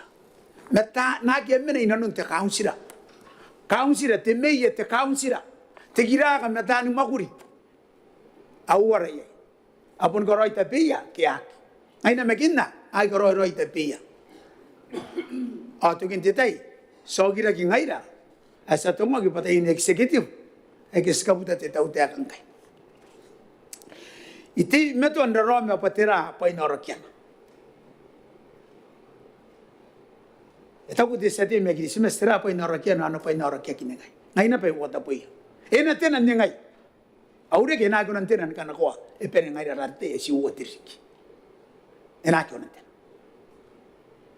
Pangasi bene kangaria. Ena ko nan tena. Sinori wage ya wage na kinga intabu no makurin ka bene. Eru ro kuna betete ya kangai. Eso iko nan tena win amiso. Sau kira ke meta ina pendongo. Eso iko nan tena wina. Angai teme na imama ye. Kana eso imen ko nan tena wina. O tera wa ngoi te kata kana bete minute ngai. Angai eso iko nan tena wina. Yare e kana ka te mero ro yo. Kana ya ke te yendi bo singa bene ya te kinak. Ko mena yangi te kirak ako ngana go mekinam. Angi te samman ya ko ngana go mekinam. Ko ta ka garo. Ko mon ta ka garo. Ko ta ka garo. Ako tonga ki pate tau tea. Angari kanere kera pure ngai minita me ante inte tau tea. Tan sa grupo kera kuna berong rong. Leadership commission kaka iro rong ya nakai. Awya wa angka ya to ka rong rong. Ano kon leadership ko tisa grupo timini. Anaka ya ira tikira ka pete samane te kaunsira. Era kaka iro rong.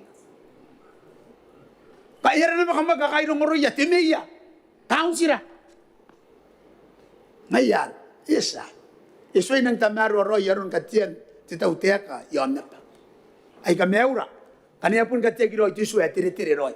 Kori kini meia. Teram kanganga kiri kaki. Kori kini kaunsira teram kanganga kuraso kiri kaki. Ya tai apa ke ai. Na to kana ko bana ya na ka ion napa. Ako na nura kana petesua. Ari pun yesu anta kaunsira.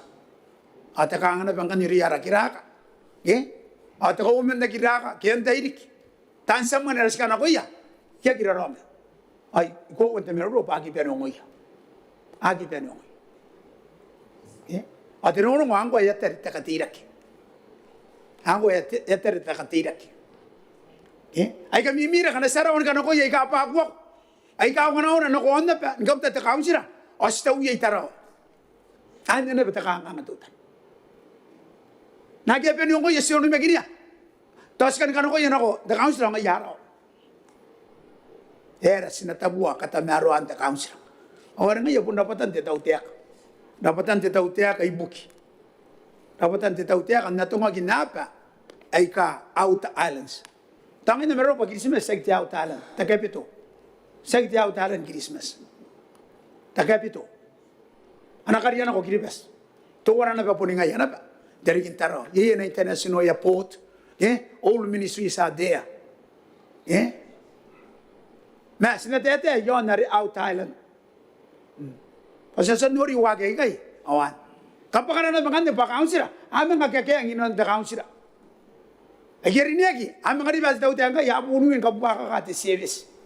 Yang ano pa kati daw tayo kay. Iyari tira tayo yan na nga. Ay ka nakatamaro agi yay.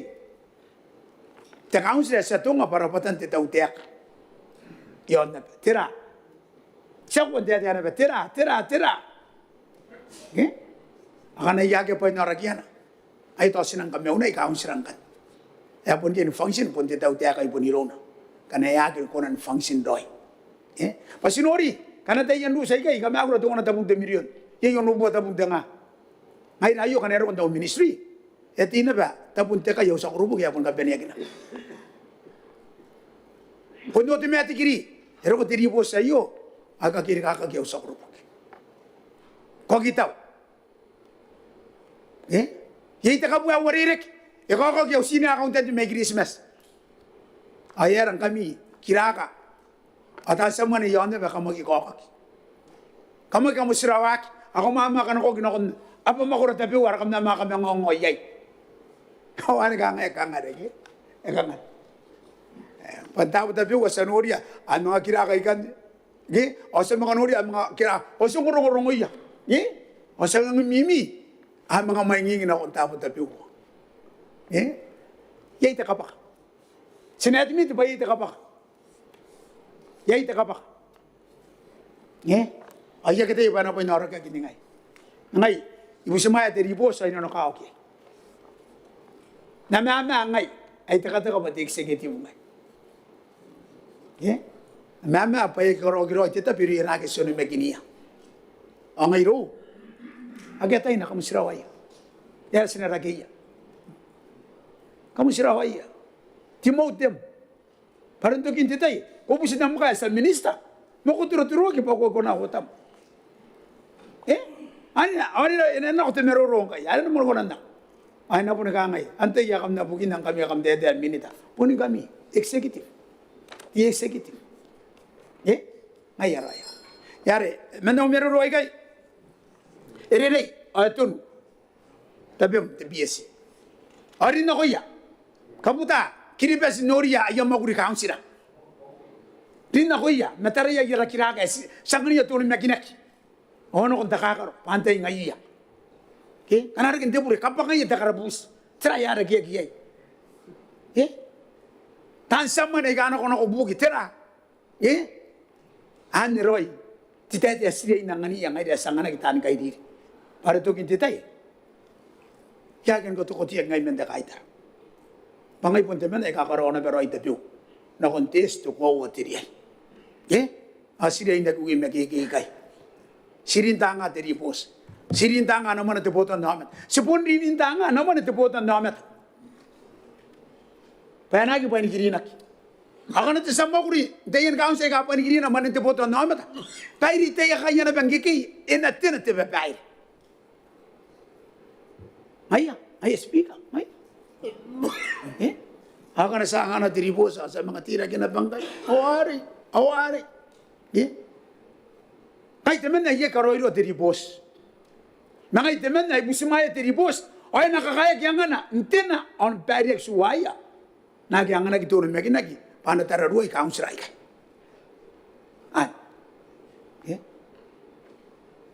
Antayin kita kiraka kung upanaw ang kita saman ng kaunsiray. At ako umenta si Sini Klaka o antay riki. Kamuara. Kampun ko roi tapi mi na kon tita mearo. Awani yero ko mente parliament. Pakam nang isuwa ki roi pa kamuara. Masimama. Imama te executive. Angay. Kana e ki roi ako roi. Pakukumea. Ko kata mearo anaman te Botannaomata. Ari ang ano ko to na mekinaki. Nan panawa yo Honorable Speaker. Ay kapurayeta ay nabuara ke tiripos pa pun kaya roy nena atun roy kuraba speak kuraba demin asam rorori min apun de takomen bersen ser apun de min ang ibukin de botakin Mwane ay pare ngarirak Honorable Dr. Tabiteuea tos takomen bersen President the Honorable Speaker kai korekana do tai maruru yon te konseyo agaya dimon karapate sabaran PAC na kain na Komete te ribosa san kawenen de bongai arte apon san nako ana poto kara do teka are inon panande de minida de DMC are poto kaya te konseyo Asi tapun nila sekarang pada Audit General na kain na office. Daron kasan dia mau kuri bukan ririki aika na accounts de Betio Town Council aika uatanga wabui nakon uatanga wabui now. Ara pada Honorable Speaker ita kon daron dia asen dia kini te tansimeroro. Ako pada te rupo sayo ngapun kurin dah. Ngapun kan no awak. Kaya pada narunda kan kau kena tuan na, pada enggak given it the voice, sekadai apa ekowa, tanda kai keberapa. Esa nang ate anamena te toda sino kaya kau nang an opinion, kaya ada itu disclaimer. Pada abun naga te in the host, ingat ada in peven kau ada nak kau ayah in bobo tu iya ana baile ada nak kau gangai esa kau tayo kita boleh kita te in loko jasa orang karawak. Ya de ya pun awan di nang karawak kita the Honorable Speaker pada sebenarnya ya pada kan ya ki yang ngan karo no opinion kai te yo to wa sen te kan tan ta sedi ai puni na to mi no effect ya pun nei no ben di ka ke mi ke pare nga kan di ka ke mi na pun do ri ta account ari ten carry forward balances ya mina kan na bu su na pa ten na ten question mark ten sira ka ari ke ke ma ya ra an ta ka nga to de ba nan kan ha ke te honorable speaker pa aki ten ro ko sai pun na ke pun nan kan ni ware ko kita ngi te accountant te qualified ke to me te di uri ba ka no konan ka ke ni be ka ke te ro ko pun te ba pun no pun te konan ka ro ma no ai pun te pure mismanagement issue ko kita ngi te di uri ke to de chartered accountant ke tra ba no konan kim te ro ko de ito pun is a very basic kana function de konan ka ro ngi pun nan ka no ka konan ka ro ke no na yo e mo mari kana ke ma na mo te Botannaomata ngai ari to ko band ba nang karno ko ako bare de na report ni kan de tra de PAC apon do de ka sen men do na sikat be no ko de wo to ko ba ngabon nang da ngabon nang abun dia interagri na to wona te mo ne ra pon kan ko kina ba wo ta nga bo wa me de no na ke te ka de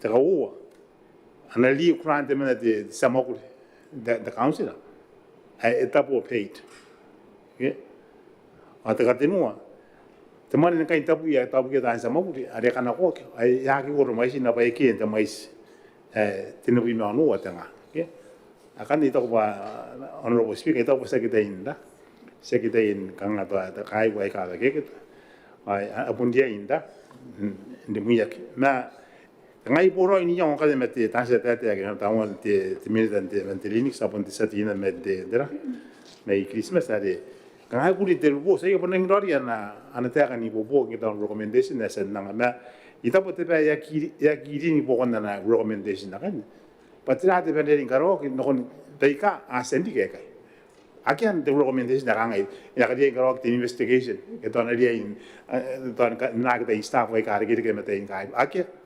Ayare tako te petai ta na me ta with due respect on the PAC committee. Amani ngari ai tabi ena bere dikin na anasi karko itein tein gugu ne kai ana punia me karko da ya arun de magule ke na karo ki to bagin de kanga ke bala na akiri. Awan to na ito ba e kanga e kulina e pa men na recommendation de PAC ta kan tin ga pa to ani akana imuna ta no en mangari ka ponte de la kanga na dia na dini bon ya iong kata naru ngiton su kata ingang ka na dike tana ke baba ko mero de honorable speaker mete bai si kan takin na ba ko bare takin ke de ifmis ai to man no mero ngi mira yo de bira de public finance bill are ya pasa ke pode so au to wana sen ka zuru de are de ifmis ngai yo an ko ina na nga roll out no kon da talents I wouldn't get or de ifmis bare de ro de ko na ni bo ke but everything is cloud based. Okay, I'm inang ini kalau ada ini, then blog saya pun ada buat. Tekawa, isu kan ada tekapahaman teman. Okay, pada yang kaya pun orang I pun di transact, I pun di kan I pun di pahaman ini non di sistem. Kan kita ngau dengan kita. Ayan dia orang itu orang an kan tekan tadi ngapan tukin jadi kayak main tukin jadi kayak orang benin tahu. Kan saya kira pun nangina. Te na makor te alen council na nang dia ina makuri on te misoan sina antu wana kai tapera na misue sina te ngine kuri en karai o section de training as karai ina te indari ki para ito ba sebono aron dori de system ayu pa nang tanaro ke ko onta ka buno te monte kan aye no te no ko bo maron doron te mon bobo ke na ngai yang aye ne roi na bon nang kusiro pa en kabane na ta ko kawan de kan ten nga pa na ro na ben juya de iron council sa si iron council de ara mission sa kisina esen no na ribisi ya yani sei na sen do ita mo ni america na in New York esen do awan de ben nang bobo ko ben ko karan te wa ayare to ni ta kin ya kin nga baba ko mero pa de apon senda ta kin ke te ai te kan ten nga ba ko pa de nga te pusi no ko ya ko ke mo mori na ga to arge ke na tar wan na mane te Botannaomata man te io ta ta council to ba ka ke sina te ya pare pa nge ben ke smo ku na ya na boito Botannaomata o si de ka bena ben ko na ko roi pa na bon na ki te ko bo ka te Botannaomata pa na poto te Wakia or Rikitaki. Both are there. The was a honorable speaker. Korapa tau embereses rasa mero rari minangan pun desa dede menakari nek menos honorable Jeremia Tapai. Tadi. I can data the meroro yon te na ngata account iyo na accounts BTC surveyed accounts surveyed untira pada do na kawo kinarawa kita utia kanina amata surveyed parts kante ngai apa yetian services and base kana karoki at the local level surveyed. Okay, I talk about surveyed. The account kana tatara surveyed on automation technique on it go surveyed, but the starting point surveyed. There are an opinion George. Pa say one na kuntuo ni katanda ba yari ba ngato wayo pa panatara. I see ni yo kapaya ki panero ko ikai mina na suwo. Say one na kuntuo ni kapaya ka sa wan na mater. Yara kawa kina an opinion patirana. Tay man na ro na ta. Inongo. Pairawa nanga an opinion. Tiaki ko na nanga. Asen tiaki na buna ta was survived. Gi. What the other but you do it taking it. I have to recruit my separate or the Adika, I gave you of that. You want the Bayagis. Sari got nothing to one survived and then got I a booking or on. Messadia, but in a long survive. Survived. You can tell you on part of the two. Para pun nak kira macam account saya ko beri lor, naik pun si wari rata, okay? Atau awak sih kapu akin kita kan mere, akhir orang lor, mesti account enggak ya pun cina kau itu, ini surprise. Akhir orang payah, ay kan tiap ini, ada mana payah? Dek, na ayat taruh, amata, ilon the council. Ririki mente ririki ai rawa animal wayo survived. Ya pondara pe yon titi ani million ai taro toraki ilon the council. Secretary pa council tan mau ken dai ki survived. Pare ki tete rikai. Na mesti be survived. Pa inon te ai irawa ririki ni maua. Atuariani, ya pun, ibig sabihin yung atuari, ka, yung teacher ni million, di taraw, yung takang, taraw, ano di yung takang, takang sila. Secretary ko roon, pantay, ananda, secretary, masito pa yan, Tabiteuea sa bahay. Ayakin ko, antuan, tapay, din kaya kiroy, pataroy, isinturong roon sa bahay. Ante mana payah dah, wari ki payah, aku takin, kau was, macam payah deh, aku kan takin na. Aron na, anak kari mana, anak apa mana, takkan sudah survive. Nah, betul wayo, kalau nak payah orang survive, andi kan aku, aku bimatin wab nawa, Idio anak apa mana, takkan sudah, yon, adik-adik, idio, survive, ya kan ada bus survive, tu bus detaro, survive, Amerika ada survive, begini kau, pun domi, takkan sudah yo, domi bari, ayo. Asasan nori yang orang kini kai survive. Ayana, revenue se tahu teka on an annual basis. Ya kita, asanau, antara birong survive. Orang survive. Pa monte wakawaki, ayam mindset. Tora kia memang yang survive. Angkatan ini pahiri. Patera ayah nak apa ni? Teman ye, enggak ni pakai ke. Antau orang apa? I can take in the survive. Aki mai survive. Ma itau bangin pai kari kai. Ipun nak meiruia. naki ababai. Te kate nura pai sabai ale te aginaki. Okay? Aio te akine te mita antono nei. Aiwa. Ia ranga isa kana ko yo amata ya bonne. Atare kare. No kon ta bo ke sabai. Panya tare kare ko on aiga. Oi sisiraki. Ena sisiraki na andai to waio bandi kana ko ia. Esi sisiraki na ta uteka. Second year in the ministry. Kind of gang ayo do. Mati survive. Survive. And that's when I tim MC that right. The Toteka at ID at Toraki. Panano Yaki. Engan Canaran about the road at the Garaki. I asked the Kitari, Padaka at Toraki. And they yes in a book in the survive. And they. Survive there into the and it opened an ibuobuoki to act and I had the ministry. Ibukin Karo Rwandiki, Toya Konata and Mokus. I survived, but young the Royiki, to Asana. Survived Sporoi, young, but it best the Mokuri and Karawaki. I can read the Siraki.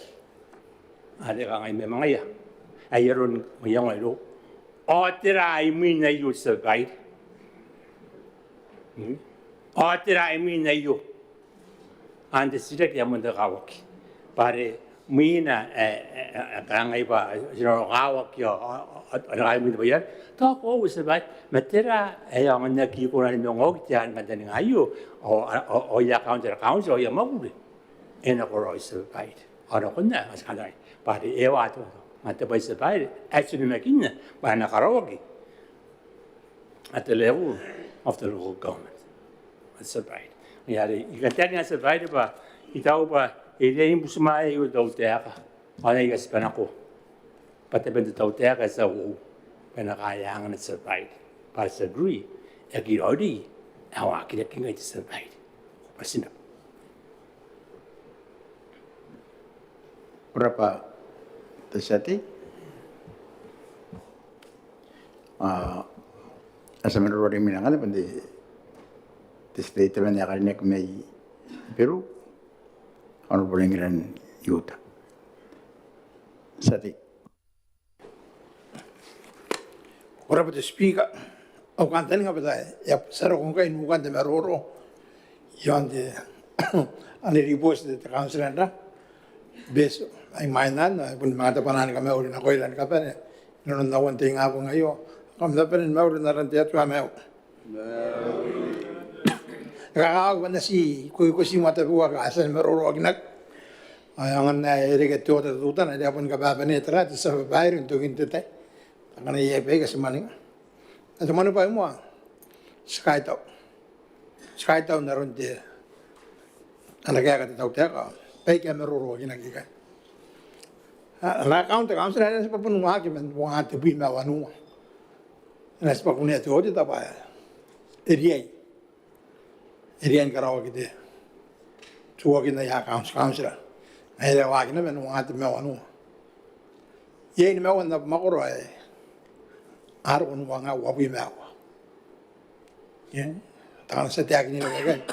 Punday ka PTC at UC, Mayana, Peru, ataman ay kain ni mawan na makuro ay araw kong mga wapi mawa. Sastan din ano ay kain. Takaraki, rampun penin, keng?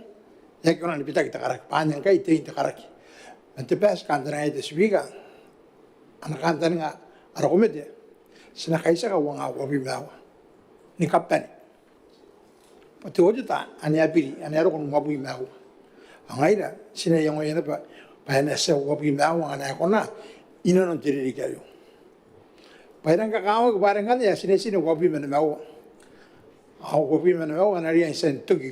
Anariyan sa ndo kaya council, tugin na naman kayo na anak. Yan dito. Ni mass, orang penengan ni kamdaray, wapi mawa. At kantan nga baka nasikaruan na ron ayo, ikutag ba, kansi ko na anak ang pana sa tautiak. Awon sa tautiak. Ai tak pernah kau orang kan tak lagi. Yang tak pernah. Ya kau mana betul meroro yon. Anak kau itu Botannaomata. Apa nangis aku tagging. Karakin kapan yang anak tagging itu hari gitu kan.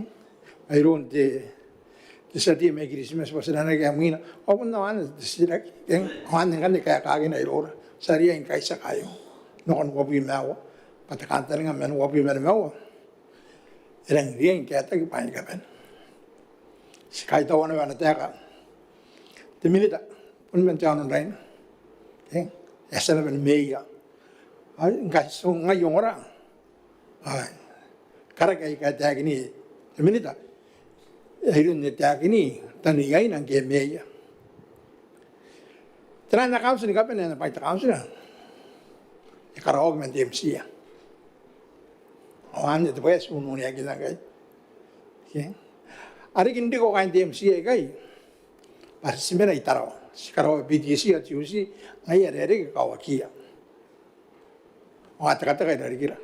Di pas sunun ya kita di suwiga ay pun naron na maragin na numi. Payah nakahan nakira kay. Mina na Beeba Council ni peso at council di kaya tuwan. Ay pun mina ian pairia. Ako na laban moto ka nakon nori pai keke. Okay? Anang kan ya tisira kasi nakawin na ko yung wasak am nanon buya ta payo. Wan nga yara ron taragin ay ror. Am nakanga ginorayo akong pun man pai dia ikai dari kimi ikai. Okay? Ayan kan. Akraw da ka pa ako na nirira nakuha na makuro. Okay? Asbun kain na yan. Paano pun dia tete, maya sa maguri. Awan ari tan maguri yan ba? Ang niyak pare karawak ti accounts. May pairik. Ang nabisin DMC ya. Pepan ka ba na nga iron DMC ya, ano to niyak. Ang kanirang kang haketakin nanan kan. Parang kayo na ba nga naroon biri-biri na ramaguri di. Speak awan kami tante President Stauta. Stabo me nabugi ko sa ramaguri. Sana gikora-kora lang teman. Okay? Atau nanti kara-kanta nga kisna kata yung karukurat. Kapani pa yung mga bubi na ako. Baya kakawagin kaya pero kung tayo na ayo. Okay? Silang yung reisa na kung naroon na ayo. Yung kaisa ka bubi na ako. Asang maguri na ba? Komete ari muina kaya ari muina. At kata ka mga bubi na ako. Yan ang kaungan na marurong ka na yung bubi na ako. Sekarai nga ay wabi na kon wabi na awat. Esi diori ta men wanga te bui ma kanu na kon wanga wabi na aw. Sa kasuka. Te bui mer waiwa. Or te bui ma kanu. Ha ke na no. Ha ke na no ta kara. Asta pu ta kara men wanga te bui ma kanu na kon wabi na aw. Ta kan tani ka sinang tangi na panu akon sa pangkai. Sa uniak. Oka ta kara ke de ta kin da. Minita anjana na. Sabu makaragay kan may iruya tanan may yon na makoro. Apan te kami mina pa ken korong takaray. Korong katiagin tempa. Sasan no takaragan to na ke wo anda makoro. Sikataya ni kaya mayana. Sina kaya Peru. Sikaya betel. Untuk kami mi niyere mina mayana ka warak. Ngisana ko na ko betel. Age te kira. Akan sama net councilor, the Diaman. Okay, I did the assistant council treasurer. Sakataka territory, amen. Ati kira sa nakawari territory. Ero ko mayan. Okay, ay wala na ro ko to wala may Peru, yung territory. Ito ay ro ko Peru, islo. Sa mga ko Peru, ano yung mayan na? Enda na ko Peru. Ang isa ko Peru. Ito ay ko na yere may maya na Peru. Mwane te mino ora maguri ako na tatani. Okay? Sa maguri na makita ora matar. Masasan kami na ng DMC pag kami sipun kayo na rin kami tayo na. Baka natakatake dari kita di council. At ako ayaw man. Sa ako naliling kami atas lang kita betap. Tas na po sumaya tira na lang kita betap. Sa mga anganian kaangay. Angay. Ana sina po ma council ana po to po tarawa kai. Sina taka tarawa kai ana ko mai te meia te kiraga ate sama na council. Ana ko mai sina po ma kai. Akam na iria. Kam na ko mai taka mga iya. Sa kasuga mai kan ba anang kanin. Te pa ya bene. Kaya tayo kiyos ikay, naroon na rin nga ito, atira roya, sinatyakin, naroon recommendation. Ay kayo, kasi sinay mo ang kay. Naroon na parang nga ito ramay, the common presidents. Sipero ruwa kinikain ka pa na naratyakin at sa tiyo na rose. Sitapi ang kinikain ka pa. As punto ang iya, kanti yung siya. Ano mo may araribos, buwi ayo. Kaysa ki kan mga mibitiya lang, naroon na titagin at sa di man rose, naroon na tabi yung ano, ako may presidency yan. Wakang andi kawari kay, akang andi kitaraw kay. Parang ayang kami, akam karawat accounts may kay. Ayaki, sa may yakirong kay. Yan, tabi, papakita mo ako rin. Yan nanon DMC ang mga korokoran, kiyakin katamaro yan ang mga accounts. Sa san ritag mga yan itira taluwa. Hasta ko paano po nga na tamaro. In order not to speak, nanon tayo. Okay? At tira, king tewa arawagi na kumakain tayo siya. Ako, naritagin na minita. Iya kataniya yan na po yan. Taraway at tuwi ay mahal. Ang pare, sikaw akin ako yan. Para teos, tayo mga parang teos, ang Rairana ba sila yung ilo ko rin taraway yan. Naroon na pang para sa karaway makain tayo sa uwi. Sino ko ni karinida makain tayo sa uwi ko. Rairana na bang para kong tayo makain tayo sa uwi. Rairana ito kaya up to date yung account. Ang ilas pang iyatra po nga na may account ka na up to date. Ayak yes, yak itamaro. Para yung nagin na payong kay. Di wala yung ngayon eh. Ipo karoon patakin ko point. Kiribas, ano GTV, kiribas. Ang kaya ko na nesan. Kana abulot na tami accounts. Kaya mo. Di wala yung nakambang. Yak yes ka na. Ko point kiribas. Sa tagin na nakotut. Nakuya tan labi terong-orongan. Wala kabungan na terong-orongan. O yakin na naman accounts na. Sa pupusin kami tanting.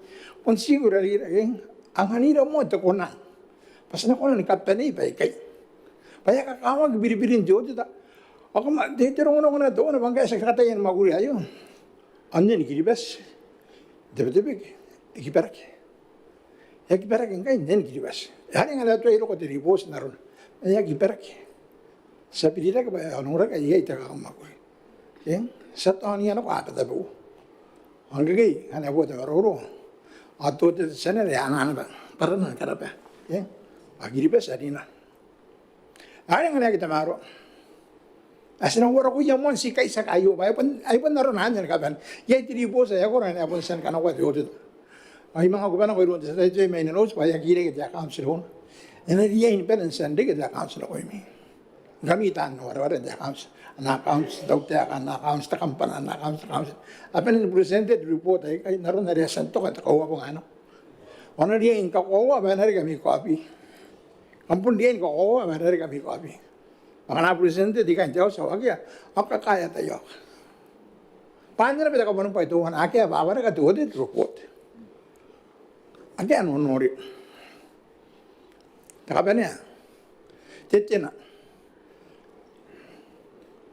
Ngay, aki, manuwi, wala mo ng titya na. Yan ang kura-kura, titya na, ilan ang dupuwi. Sitang iriya, paano titya na?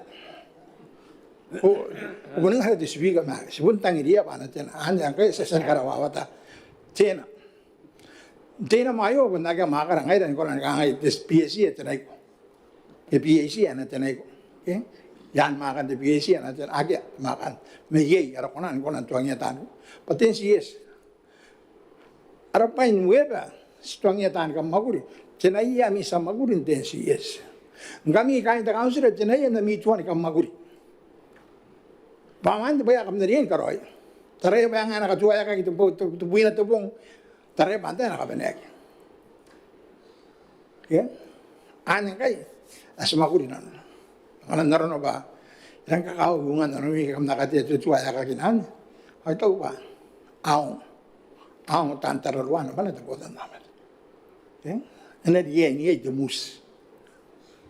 Ako wala nang meya, harota ki meya, ako nang rota ki. Araw. Bugin takan. Pangaya ay kapon ko ita council na yatay. Ano ro meya tanan meya. Ako ona ba. Puni council apun gudia ba nagirang nota.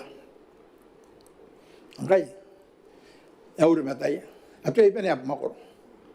Ato iban na makor. Yena ba ngini kwate. Komete ni ka era kantani. Panaro wabi mawa. Sana man kay sagi ay. Oye ya habe sa san karoy. Ato ay ron wabi mawa. Apun yena ba ka to ay ro.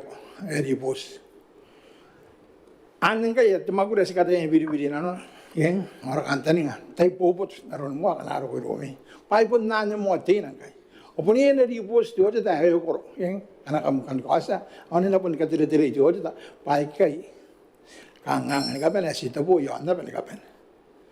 Macam kangang, puncak account sekarang ok, baik di kai. Orang ni kai asal kata yang kiasa mengai. Mana yang ada minit terang kia, agar kita mana mana rokok tanah mei atau tanah tikirang, enak pun bicara mengai kai. Orang asal orang kia, anda bawa angin ni baik baik. Mentek tapi buat kan ni, aku kan tadi was sana kai tapi buat orang, agak masan tapi kai, sedangin putu kai nak cenak, cisama guri ani pun lagi, lagi ke kanan lagi, ayat tak korona nama guri, ayat kita rapai, ayat kan jadi nani ayat amat ayat, aku nanti kira kemana, agi kau kinan raya nak itu Botannaomata, karena tanya kita orang jadi bos angkai. Butimwaea ada tagin atau komen business, sana kata maro ririki, masong, aye pai tu bawa saya kita gini, arah kantan nggak bakal nori, inon baik karena si kata yang kata beragian kai bukan terus bos saya, mana erot, akaunti mina, pun rangakin tak kena bakar lagi pun, si tetina, aye si teteh karo ayari, amai ini kakang, terus ini. Kakak itu kin tu mainging ini kakang karena pun iya ya pun dia ini lagi mainging bayar dia ini pun toka lagi kawain nanti tahu bare apa nang kura-kura anak kawan anak kangang aja karena dia kan dia kata gua karena kawan tanah bayar bubuk anda tahu pun iya ni kira ndi kami maroro amma peka ya ginori anda nak pun kakak itu sebab bayar untuk itu tay kawan tanah ada pilih-pilih kita numi itu tanah Aron darah kakak, aku nak nang kai. Kenapa tu speaker? Itu kumai kan.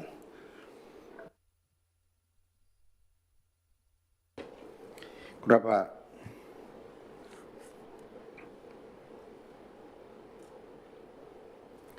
Kenapa tadi?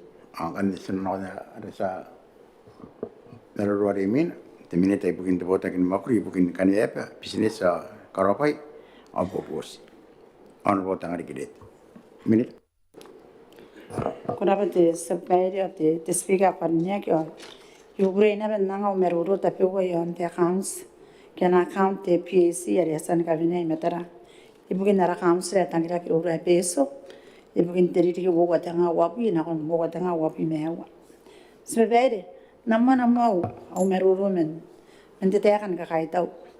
Ay pun kan kaita una ko ya kan au council pesa pun ma meron de meya ana ko men meya council ni kaben tan ma ko ni kaben de office de council pat pa ye ka kaita ye pan kera na pa akit pa ya kam ka tawraya ingen ke meru ro kina ngai de council de ye pa ka ba ye men kera na pa ye ki tawraya de accounts aya ki konan karan ma ko to da general ya konan karan ma ko de PAC ayah ki konan do ko metan diaw sin deta yai mai ka khai tau pagam ke ya kinara kam konan na ni ko san deta yai ke nangan te PAC ke nangan to te senera pa na konan makuri on ka te roi tamne na mi account on ko san ko ba ya ke kune ina konan kune men makuri aka masan ka te karoi ina non tirir ke wa tanga wa bi me to wana ni ko wo tanga wa bi me wa ai ka ko wa naron ne te ya kinak deta yai this very the speaker pariniak daran tenan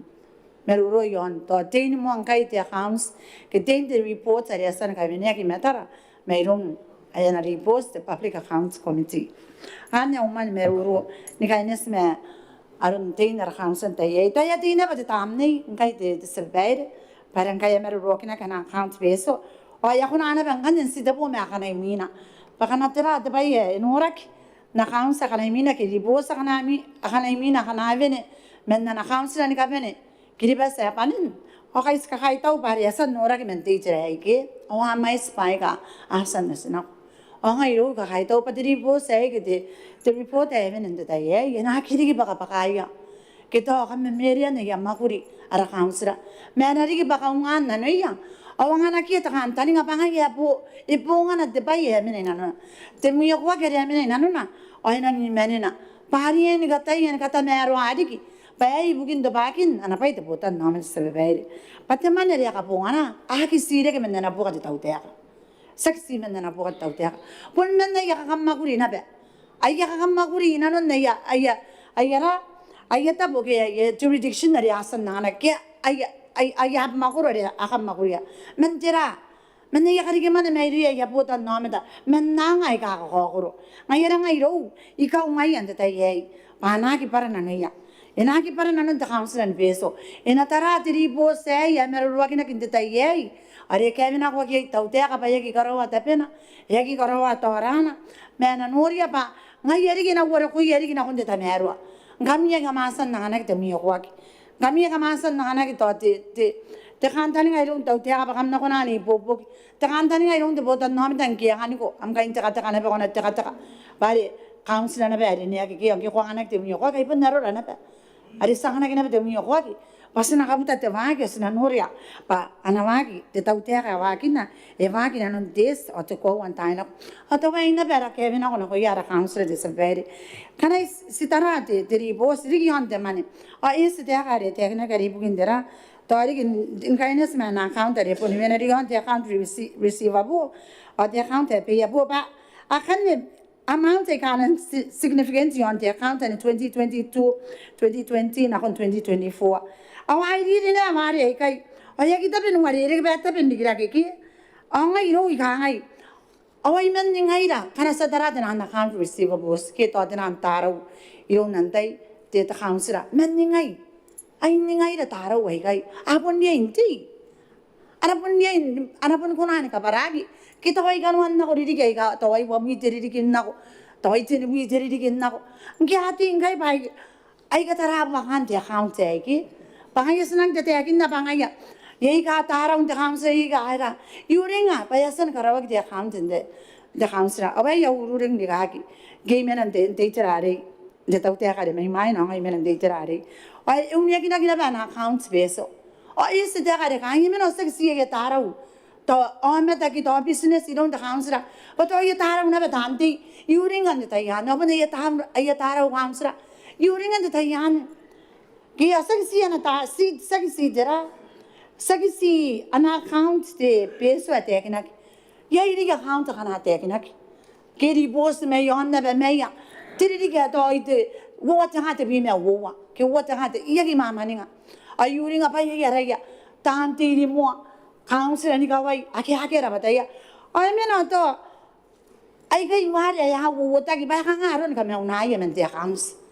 Ante ya na recommend ante na kas ina wasan na ribos parang dia ka meuna. War ya kai hyper realistic. Asiti bai ay bai ka nang katanero ate. Anaka butun na ni te khams mo wota ye atarang pon yen karawag de aging yon de taro ay kai kana to tu buina diri diri ka ke to isu wa diri ka pare yan na de bo gi to pon na de to are ko na ka ai ba ina ko na recover de ge aki to bai kai kan wan ta kata mero na kon diri post dan recommendations ke ai tara na ba to wana ne te tira de ka ai pare tara diri post ai ina so bai kai na no ka ba ki ai aka ngai bon nori na ru to te bo bai te bo bai ron ta kan sre ina ngovat the amount without the proper authority, get up and get a hangake te isn't it taking Boba. Don't you know, you never see what happens. Doesn't already get a trainings in a Hoyara, but not a councillor. Nabu see nakon de MCA ore bare pun ngai kan tau te na tau ai de te senang te kin na rai yang budget ore ore kan ngai kan tau te to kam na kan kami kan te te ra re opni kami kan tau te this is ai oi de tai asarian de ye de tai asarian share yang ibukin ka wa kan na kan se me se kin no bas na ka yang to as na ka pura pe ka ni ka ngai papun kami kan te tau te ai ka maki ka roi ka ke ba na ro na ana na pun tabiam de tau te saki kaya mina na repost PAC kai tapi ni kapane asina ke yang oi kai patera jang asina kata mero ai asina ma kira asina boki ara kansra amen na usina kon na yo ina no de mane be ai ngai ra kan de tau te kan kami ina ta mero ta wa aina yung orang kai de kansra seksi de kansra beso aben kai no ran me yes awa ta ya patera swa ngai ya ka wa ai ra ngai ro the training ni yon patera roi ma kan de ta kansra ge at that level pena kunan ko roi payment sai kai kanga mai sira na kunan ka baka mai sira kanga tira na authority na kunan don gana kanga to te kira are o ngaya kanga aro na ina yon ti kira ka ki ina mena ya na ki kanga ka kin ngai ru ta pai ga na ri nang ko ta ki roi kham sai ye dero pahari na ben na tai ya patira roi ta pe ya nang ka ba ana ngai ro wei inori an tai na koi ito ba de area ba de ana ko te kan sei me au kan tani nga ba ganan na ba bunna wi bo bo ni yang na kon terate PAC sika ko wa ba de PAC sa kai svei karawan to te ta pene yang mais me yuring an tai kan na kon de reposing wa de PAC ye to na de ba ye gi ta ya kana ko kin kai ye kan hai pun de recommendation na ba ya kan hai na ba stagida te investigation pa na karo feda investigation yon nei stagida ai pa na ina kangai stagida ai pa na kangai ha o men tinan recommendations sa ganne o konan ne ye ya pun nek tina be ye dara to ta general ke dara ke ari apun ka khai na be ya karo na be na ra ana ka khai yon zero be na kona ni ai diri bo sa no sina ko o kana apun to apun ye pai ka kona ni ato kona an po to ka arun te khai ari ana korari kindo kon nare yon ang kan ya karawa kina ba kanga mais ito ba man mais case sa kana sururing de kagi ito ba mais na ba ka san de ke na repost era to ta general ang ki karawa na ka de PAC at the PAC na hapon karawa na recommendation ay mina ki karawa na recommendation ay maguriya kina ba iron nantay na hapon na kina na betera ano abis to ta senera meto ye kate kana tira ang kay iron Tarana kin ora na me inang karabate PAC as ori ki pantera to ta senera naruna na te metuan na ra ana hume ki o karawan spagana ibukin tarwan ro ena mane tera te Botannaomata atap nan ka kate ken raswa bare yag sito ki ke e bonwa ki menere buntabena garo ko ma kangai garo ko na kon nare ai ma ko nara usai tekin de dai sarang kaunte ka pun mina ramma kuri tera executive badira yasan koraya ande ta ke me dapat ta ki hasan dan na hanak te miyo kwa ki ne bana ana koroi ta peya kana ya kuna no ye te tautera ngai ya yasan na hanak ta pe na benang da enang makin yon na makuru ngai re ita benang wari de ko haurau meruro yon na kan sia kunan enang sro ba he ka ar ate akinak ana opinion tera abun oindai kana ka sebelum wara karoi diri bos ai pun tepai roi eri ki kai tepai ya kyo ke an opinion dera ke na yang de don ta senera ya ki kuna anna ana yang bari ana bari ya ki amin pai ga ana ri ki rung na kuna anda ninga metu abate bari ai pun ngai yari tepai ai ngai yari ke na irong ngai pai ga ya kyo terang kan nyarangan konan kata mero apun teraro ya nanga te kansira ena kona digaro ai pare pun jame da pun te samma kuya ngai ro ta tapun kai nanu ari de training ke ta pe ga ari pai ga sna ko me ki ai enang ta uroi da te kai ake da nga ba kai ro da kansira ba kana sinang kai ta ner ner te ga ebun sai men ka kharawa ki tera na account tera te terari de kansira atara ni mina nanga te TUC enang kong ra bare pun PTC at TUC ke tanan neben areas ke pun neben places ai ka anang kong ra na ka ya bu ra ngani pe ya ke ana ye te ka re ka ya ka no ki PTC kana sitarana accounts tabai itu in 2024 sirai ba yakan dik si wo ririki tois pun si to wana ririki pare sai ben 2026 tesangan wa kyo ngai toi pun ai pun na ke ana mane unta pun dapat ana investments kana ko pun tarai aki kana ko tarana ana accounts yete sigai min ana investment ba yete ba ke ana mane derante bank tera ane cash at bank tirana kana kon ora na mane ni de bank e bubura ke au kanta ni ngapa ngai ani tapin yar ani tapin ka kamma guri aki kana to ai na ka nga e konani ndan ka tarai mane itera tapewa apuni bukin na bana rana kare ke mane ta council ni peso na sawana kare ke mane Rairana Botannaomata na ngai ka pun kariya ana Botannaomata aki apun san koroi meruro mangai ye ngai re yari ya musika meruro ngai te speak of karine yari te hans ka ngaki mi kan PTC ke kan ta council bese bun ma merom de meyen garo kware tan makuri nam council e bun ni kapeni ake na ke involved te ai pun ngai ra ke kan ta council pun ngai na ba kai na parisi member na ba sirin na hona ba ye ngai ta ante ante ngai re kisa sana na ki mente bota kinnaru unmane atay pun ngai na ba ta ye senang ke ya kinda ni ka kai ri janga ta merwa terba ra house te ya naru ya te nganin para wale to wana te sa te ngai ta te ya naru kana sanga ra account ai na kon hante ba te pain ka to na kon te ya naru ai pin to 2026 2025 penari ba te pain ka to na ko ya house ra kana mina na kam na ba pakam tauroi karoi spami ai ka kawak kamasan ka taurawan kami ni rawa mi accounts ingang kam kunya ba kya ara ba ta bai ka ba na bun kampun na na bedira panya kanwan spami ya ka kawak angan to ta genro pena pun mga rinanoa ya ana kos na ko amina ana katangina na ko de Botannaomata ana karo kon dia sei ana konani karawak de bebere patira ta kapena ni bebere na karawak ana kona kata merwa arawak ngai ra kan peso na kon te dai na ro ana tigirai kan ta kansra ya na be we peso an de ta ki ma kansra ni kapene ai pon ngai ra ai kai kam na ba kan te PAC bu na mi ri bo sen na koroi de ta ki me tu ta centro ai ki asan i de ke meron tera te kata uran de accounts kan te si ya wan dai ri to the finance wan dai ri hari ta inang ni poto khatiri bo se ta ba ka kinta ya yo krap Raba minta ada samaro wari mina pundi temin dai bugin de bota kin makuri kin kare ke ati me toan kura ya on rote ke wataras minta Kura speaker kai gongane ne baudai benda maruro tu tana yonti maruti te kosem mo te ka okay ai mai nana ya Mwane me tekan ka mauri no kai ai nam tai pura te president te kumen minita te tan te kai tara tante ka pene apun rafi so ke me bokra ai pun kan ki pesa kara ke ngora mi tinga pun ngamon te baro kam na pene mauri nara nara wa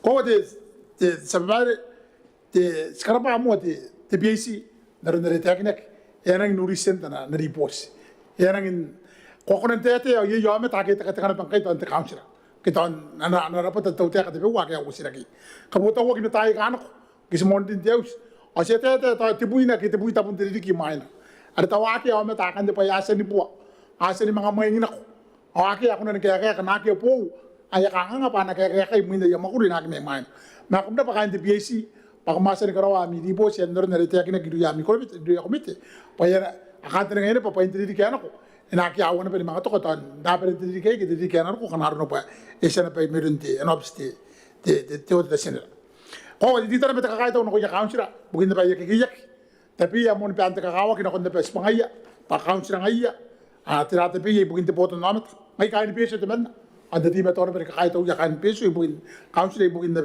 ya ki spangaya ako ino ndiri post wa te sa bare ayi pe ka nga katangira no ke ndere noraki astara ya patapi rangai da tan ta kan tu te kan te yes na tapi raka kau putar ruakin na paiti Botannaomata, okay? Sekarang itu pa, peneliti militar tapi na council, siapa ya pa, iya nara, anak pepari bukin dai kai.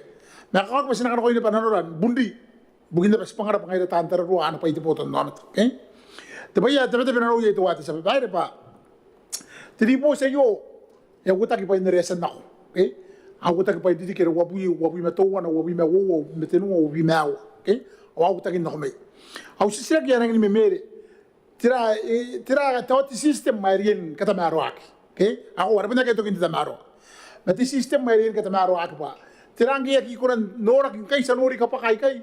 Imuin taw ni mau wa ki no wa tidik. Tira ngi di system ito ko yate pa di system tira ngi kunan kamerungak. Arto kunan karaw kita di surprise check. Inanon ti quarterly basis. Ta ina ko ti tay inanon tidik. Ada kunan nakon karaw ki tutu pa. Ira kinanon ti tinan kai ni pa ira ki kanon na peparong akin na pa ito Botannaomata kiyak. Nanurak emina onurak inte yanda ya kui na bete kui. Pakayata ya pa ye ti tutu na kakaraw kin katotay. Ang natay pa ana taraduaro ay tapi. Tapaya ti taraw to wa ti speak. Na councilor daman anto na sitay. Ay ikatabiya ki men na councilor pa. Narita ki metani mo kuriya kaya sa ni men ang ko itaman.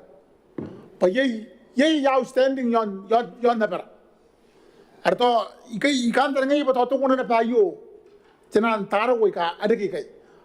Ako na makuri seksi tani makuri to wa ti sabad. Papinda na metara pa sa Tabiteuea kaya na ko abuki. Asu ari ka po ayere po. Ari ka po ayautero. Patay ayaman na rin konti tita video. Mali akira konti rin patay documentation na rin kunana raw kita tira. Ibu awasu ko batinan api udah batinan pa yakan. Ikara ko ayere ko batitara wa pumura.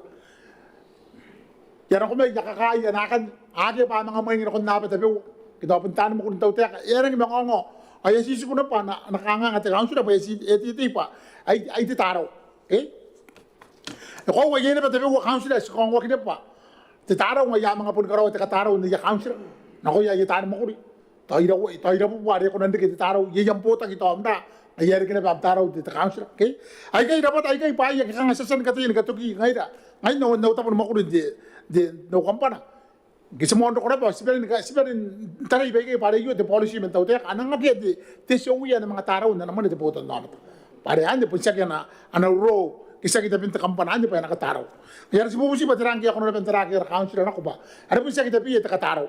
Ano to ni welfare fund na repon kunan ay social fund na repon kunan ka burkar kita ke to pun ye pili man ta na makuri ako na mga taraw na anya ke purin nan na inaki mga kumiya ke na man ti Tabiteuea ka resen kapata ki kay awa mga karoyo pa mga kataraw ye narunti to sa ko na natuya pantay council na yata ye pa skongog pa yene pa council ka na akaraw na beta katarawan dili kira kina meta taraw ako wa antay tapi nang kan ba nang ride off tan taraw we kay kani ay ko ite buina tiriri ye na korik ay si ko ba yana ay kanon ti accountant antay tapi na pa nang ride off tirangi ako nan busya kina beti PAC pa ina usar ba to na kanon na recommendation ni kangay siya sa nora na taraw ti council ti ye at under the technique to na inh na ti tarawan patawagi ay te buina tiriri tawa isi wa tiriri wer ya busiya te usmo kata pa na ride off tarawan para yung kanda kimang hosting kanina na account ari mo ina para ito ko ba te usmo kata buena karawan ante yan ako tarag ti recommendation na ito na kabepe na te PAC kanaro na pa yibo kon ana tiyo wara pa yan ako na pen come up na recommendation yan ang ipakan ay kan mo buiteri di kare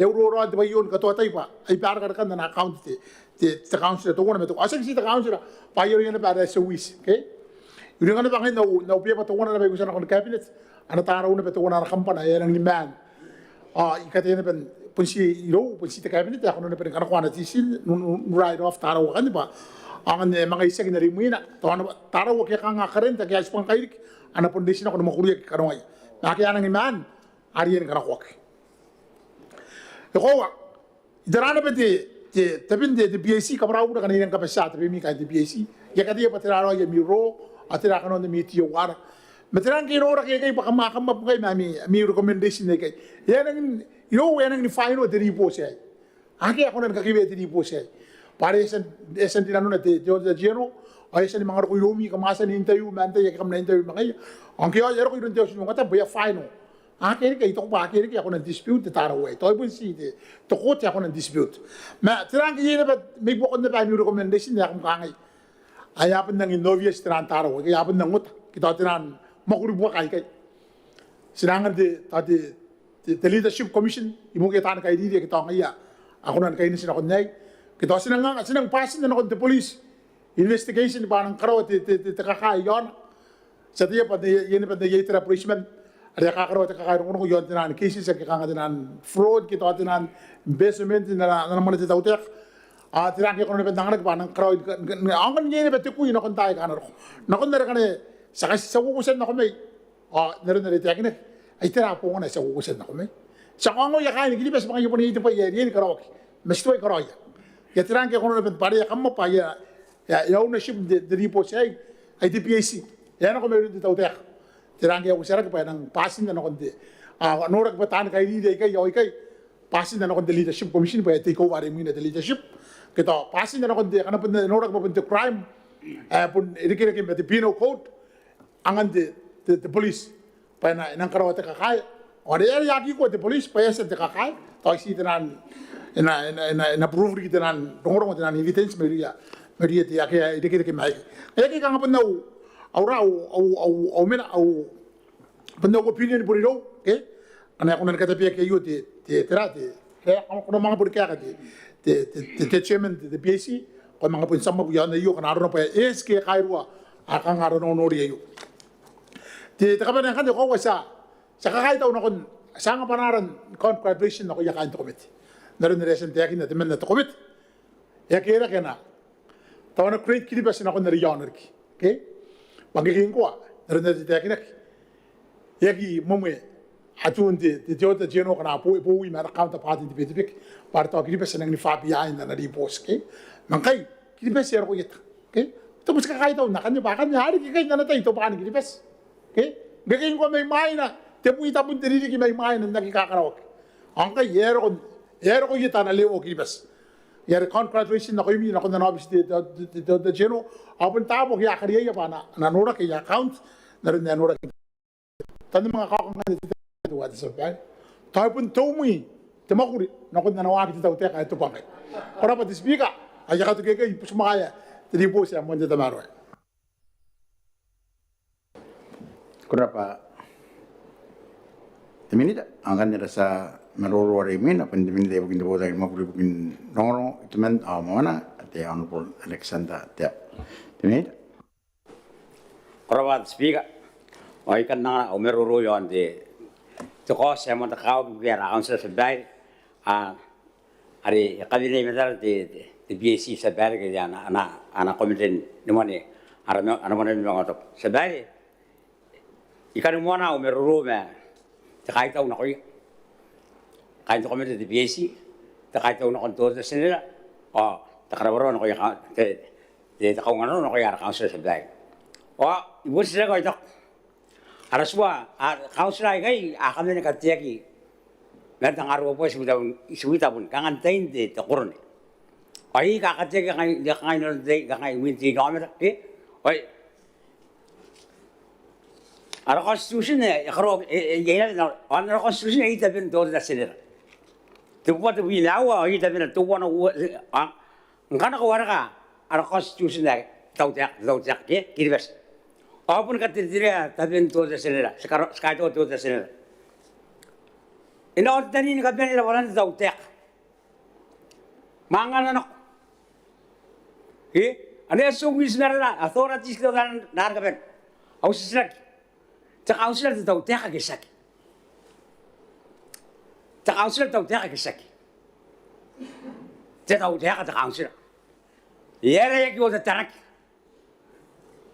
يوم تقول ده سنة كي واي كي تانا قاعد بتعلن فن فاستدعي يوم قاعد تدار تعلن فن شك ستيت فن بتعلن فن بيجي أنا مرة تقول ده ما ده ستيت فن aku nama tu buat tentang apa tu barang apa tahu, aku sisrak, ya rekod danak, mentu mau tahu tak, iron tu dah sener, ningai ya sekarang layu, anak karwara apa tadi jauh sendiri ya, karena kayu mau tengah tu di semua, iron tu tahu tak kayu, awang orang kayak gini bes, kini jangan council, oh ya rokok karadak, ya karadak yang rokok kayak ani au sisak osa buginak itumi ya tiaki nagi kanwati nanga kataw ngani eso yo danak ari tiaki tebak os kangai komi tatan nga to dita The audit. Ngalasan audit the boy is one not the Takaronga. Yari, Kangai Milo. Pangainas Katin Karos Bangara. The one gives us Katin Karos Bangana. Yakamin Mokoro Constitution. And I wanted to vote on the Kabane, the Southern Kabane, and a penny for Tarak. Yara, Yakut Tarak. Geki. I cover a council of Bongai. I cover a council of Bongai by Arotaka. And upon day, no, or I take a council in a gate. Ariagro Teka. Passing no more than my Mokurin, Thomas Face. And I know they will create. I tell a royal house. I think a town will be aren't they to do it today. My guy, are you talent fun? As that they on. I hate the section that I have to be gay. Okay? I saw what they are. Oh, yeah. Kaya pun tidak kau iran tangkai kaya council kaya barang kaya sendiri erang strict terada. Orang orang luar nama itu boleh nama. Aku ayu sena sangat orang council. Kamu nak kau wak council dia. Sasa dengan tahu nganu nak ini. Sekapuin kami. Gua kamu terang kau sekoi oi nama. Kamu siapa awens? Engkau sekapuin kami. Pas kita kami bang kami dah betul tahu tak. Kami ni akhirnya nak kira, negara dia pangkor. Yari, selasi kau mengajar council. Kamu ada yang kaya council apa? Pilih-pilih ni wagi nanti, terai nanti, council lah. Ami kapan nama Iran kapan ni? Kamu nak tahu ini? Ami kata umum ni kapasitas di MCA kita ni hari nanti MCA. Kamu nanti ya pak, kamu Maungatabu, kamu kabu mana? Ami kata umum ni. Ano ko ribooti yon. Kaya sinabusin ako kangen ko yung council. Tarararoy yon kapunganan teman yan. Paano yan naman ito Botannaomata. Ano naman ito Botannaomata. Kaya ito kaya kami kay. O sinabusin kami. Karawaroy. Pero ngayon kami. Nakuroy. Ano na yung katawan na ang katiga. Sa council sa Eberi. Ikarikaman naman na bailo. Okay? Inakatya na bailo. Nakon ni karika na man igesep dai. Awan ni aron pilin ta council. Ayar ki katya na ba nakarika man yon na makro. Ana katya na ano iswa. Kaya na bailo na yon na makro. Pa nakon ni karika man igesep dai. Okay? O ngayar ite ki dari kay ayun kay state yon talent fund. Ngayar puni yam sama ni kita council. Gi sama ni council tay to ko ko gi na na ite ki na kabare ni kay yan teral waki. Ilong to the center. Okay? Ngayar yo Sebari, interan dari nak orang kirbes. Pak, esok akhirnya ina sebari, kagiratan bahan kaget, kagiratan. Aku ikan danu bukan council. Ngai tahu dia kayu sedang keting yang apa? Ina dia council, pun ngai yang ngatai dia yang terpakut. Ada council pun tahan kalau tu makuri ibukin. Orang kan awak ni betul ini kita council ni, ke? Orang awak tu dikira. Tapi tahu dia kayu, ina pun tu kaya council. Papun ngayat natan ayo ante makor. Ada council. Ia ni ada development committee ke? Agi akatek. Ia ni IDO, ari umi, ana ngaya na darong ayo. Pat dira pun ta council pun darong agro. Ia dikira kari ke? Ai IDO de ta kira ante makor. Anis bangami, anis sebagian tahu teka, ekskua, yon tiap bakor, panas keroro sebagainya, yang lain mana dikira tiap bakor, tapi orang lain tu bukan kaya, tahu teka, ayari, senang orang yang kaunsel, kiki kamu aku, papun dapat orang kami, orang kami yang akan kira tiap bakor, oh ngaina, senang bukan kaya kami, ane, bukan Toko sa ilo sa dahil. Pai, ikinaya council na. Pagod dia nanganagi. Toko kurak-kurak sa dahil. Ako, ngono no, state yon, te pirare o pirare.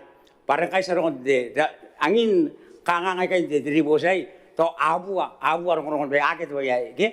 Akit, inelmo ko. Tapos ito ko na araw to, kinapain ka ba? Wa adara yu o manok. Ayari na ka o manok. Abu nori ikan karoi mo kuran. Ani. Au kantar ka ba. Au buta kini mo kuri. Are ngaya etara ruai. To connectivity ba to me yon ikan sa dai. Asma kuri on nan. Pa ina des. Tadi lo kuri ba yo kawa kini bai. Pana kawa kini roi. Ron kabane na naman to buta no ran ka sa dai. Dai ka roi ina te office. Ana riyan to roi mia. Ina pai ralo ka po sa dai pai ka ana ko nan to mia. Ayari to ba sina ko ngai ka sila Tabiteuea ina timba to tidak kami tahu sila busi kami pon kami tanuan karawat takam makuri ngayon na biya pokor ngayon sila ko ngai kami katigroy council yon na kilbes ngaben ari the council ari ayo the Betio Town Council aketu kita naro sila beri yek ayo putukat to kasi sabai Kuraba minta ala sa marurungan na rin mina punti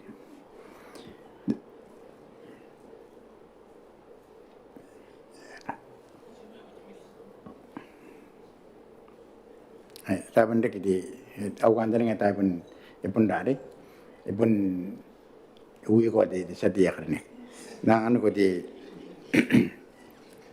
sadia karne di mana merore anu ni sita tesati Era pa di Honorable Speaker, te nga po ngayo, ay nakakura pen buki manaw, bukin dapat di inakagaw tayo, nangarakin tayo, kin nakin era pa di bayo. Ino na tayo takate ka, pen kakao ng ito, na tete kin nakin may iro takin anong di ribo sa iyo. Ay ibo to ka ribo sa kana ko kin tayo, obukin na, enang ni pongan, enang ni pongan. Ano rin na rin sa nung rayo yan tan kos lorong tan kos yang yang ana pa ni kuwa ay pa ni kuwa ngayon wali karon na kangaw puto ka naron na iyo kay gig esa ni paide di dira aron paide no akin ako ge ano rin na sa takin the women ke temilita ibukin te Mwane anyone can do it saya kita to qualification bubura kuna energi ambie bubura kita kuna di pada sana akaunti tinggi kita kaya ni kami naik kami sebenarnya nada ada the plus atau the minus ya kaya ni kan enang kau kayo itu apa sih nak foto kayo atau baik ikan kadire tidak ya kita kau kita kaya wari ke obedience ya ada yang sistem ada sana ngarak sesuatu kan ngarak yang tahu ni kami ni jangan kau sini kami Ayan kan kita take obedience orang, kan? Tidak ada obedience, ya pun kau ada papain kapan, kan? Siapa mau take nakon di sistem marakuang anak. Ada kau apa tapi di sistem yang maguri, yang maguri. Kita pada sistem yang maguri, nah siapa yang kira itu, kan? Karena anu ada yang kira itu, yang kita si yang qualification mesai karoti, yang maguri mana anu lah. Aina pun tak work, anak kita bayar naira, aina happen. Ena tamaro ya ayana kawa gayo dera tiong ta kana kon de sistem maria sanseta ay taw ba ilo ya tanda ba kaw agi asen karo dera ti sistem ayon tapon ako ena ilak makana sa ponti sistem iboni ro na ang ira pon nanwara iboni ro na ya kuna ni maul ayari itaw ba na kawa gayo nang wali karon na ura puto kan tiribo sa iyo ni ko tang ba ya gi daron tayen Kanga kaya sandi kenal jadi bos sandi dia ni jangan documentation. Ibu ini karawan tidak kanga ngai kai ke. Han kanga te paya yang si kan ngusara kin te yo. Inang po to kati arun ti dapat tidak tayo. Ay naman tahu ta ka. Kim? Anaman de Botannaomata. Si ben nan kamera nang kai. Asin ni kamera na roy. Nangan eta me aro. Nangan sa kamera nang kan nan pun te kanga. Nakon tinanda. Nakon ana man de Botannaomata. Manaw rao ang meron roy kay di speaker kaya to grabe kay yan narap ay ko to ka di boss berapa sati ko yaban ganti ten ka to ano iwari ka na ba rom ya wari yak na barangin na naurun di terari di sati nangan ko di sati may makin jangan bol pinto kasa.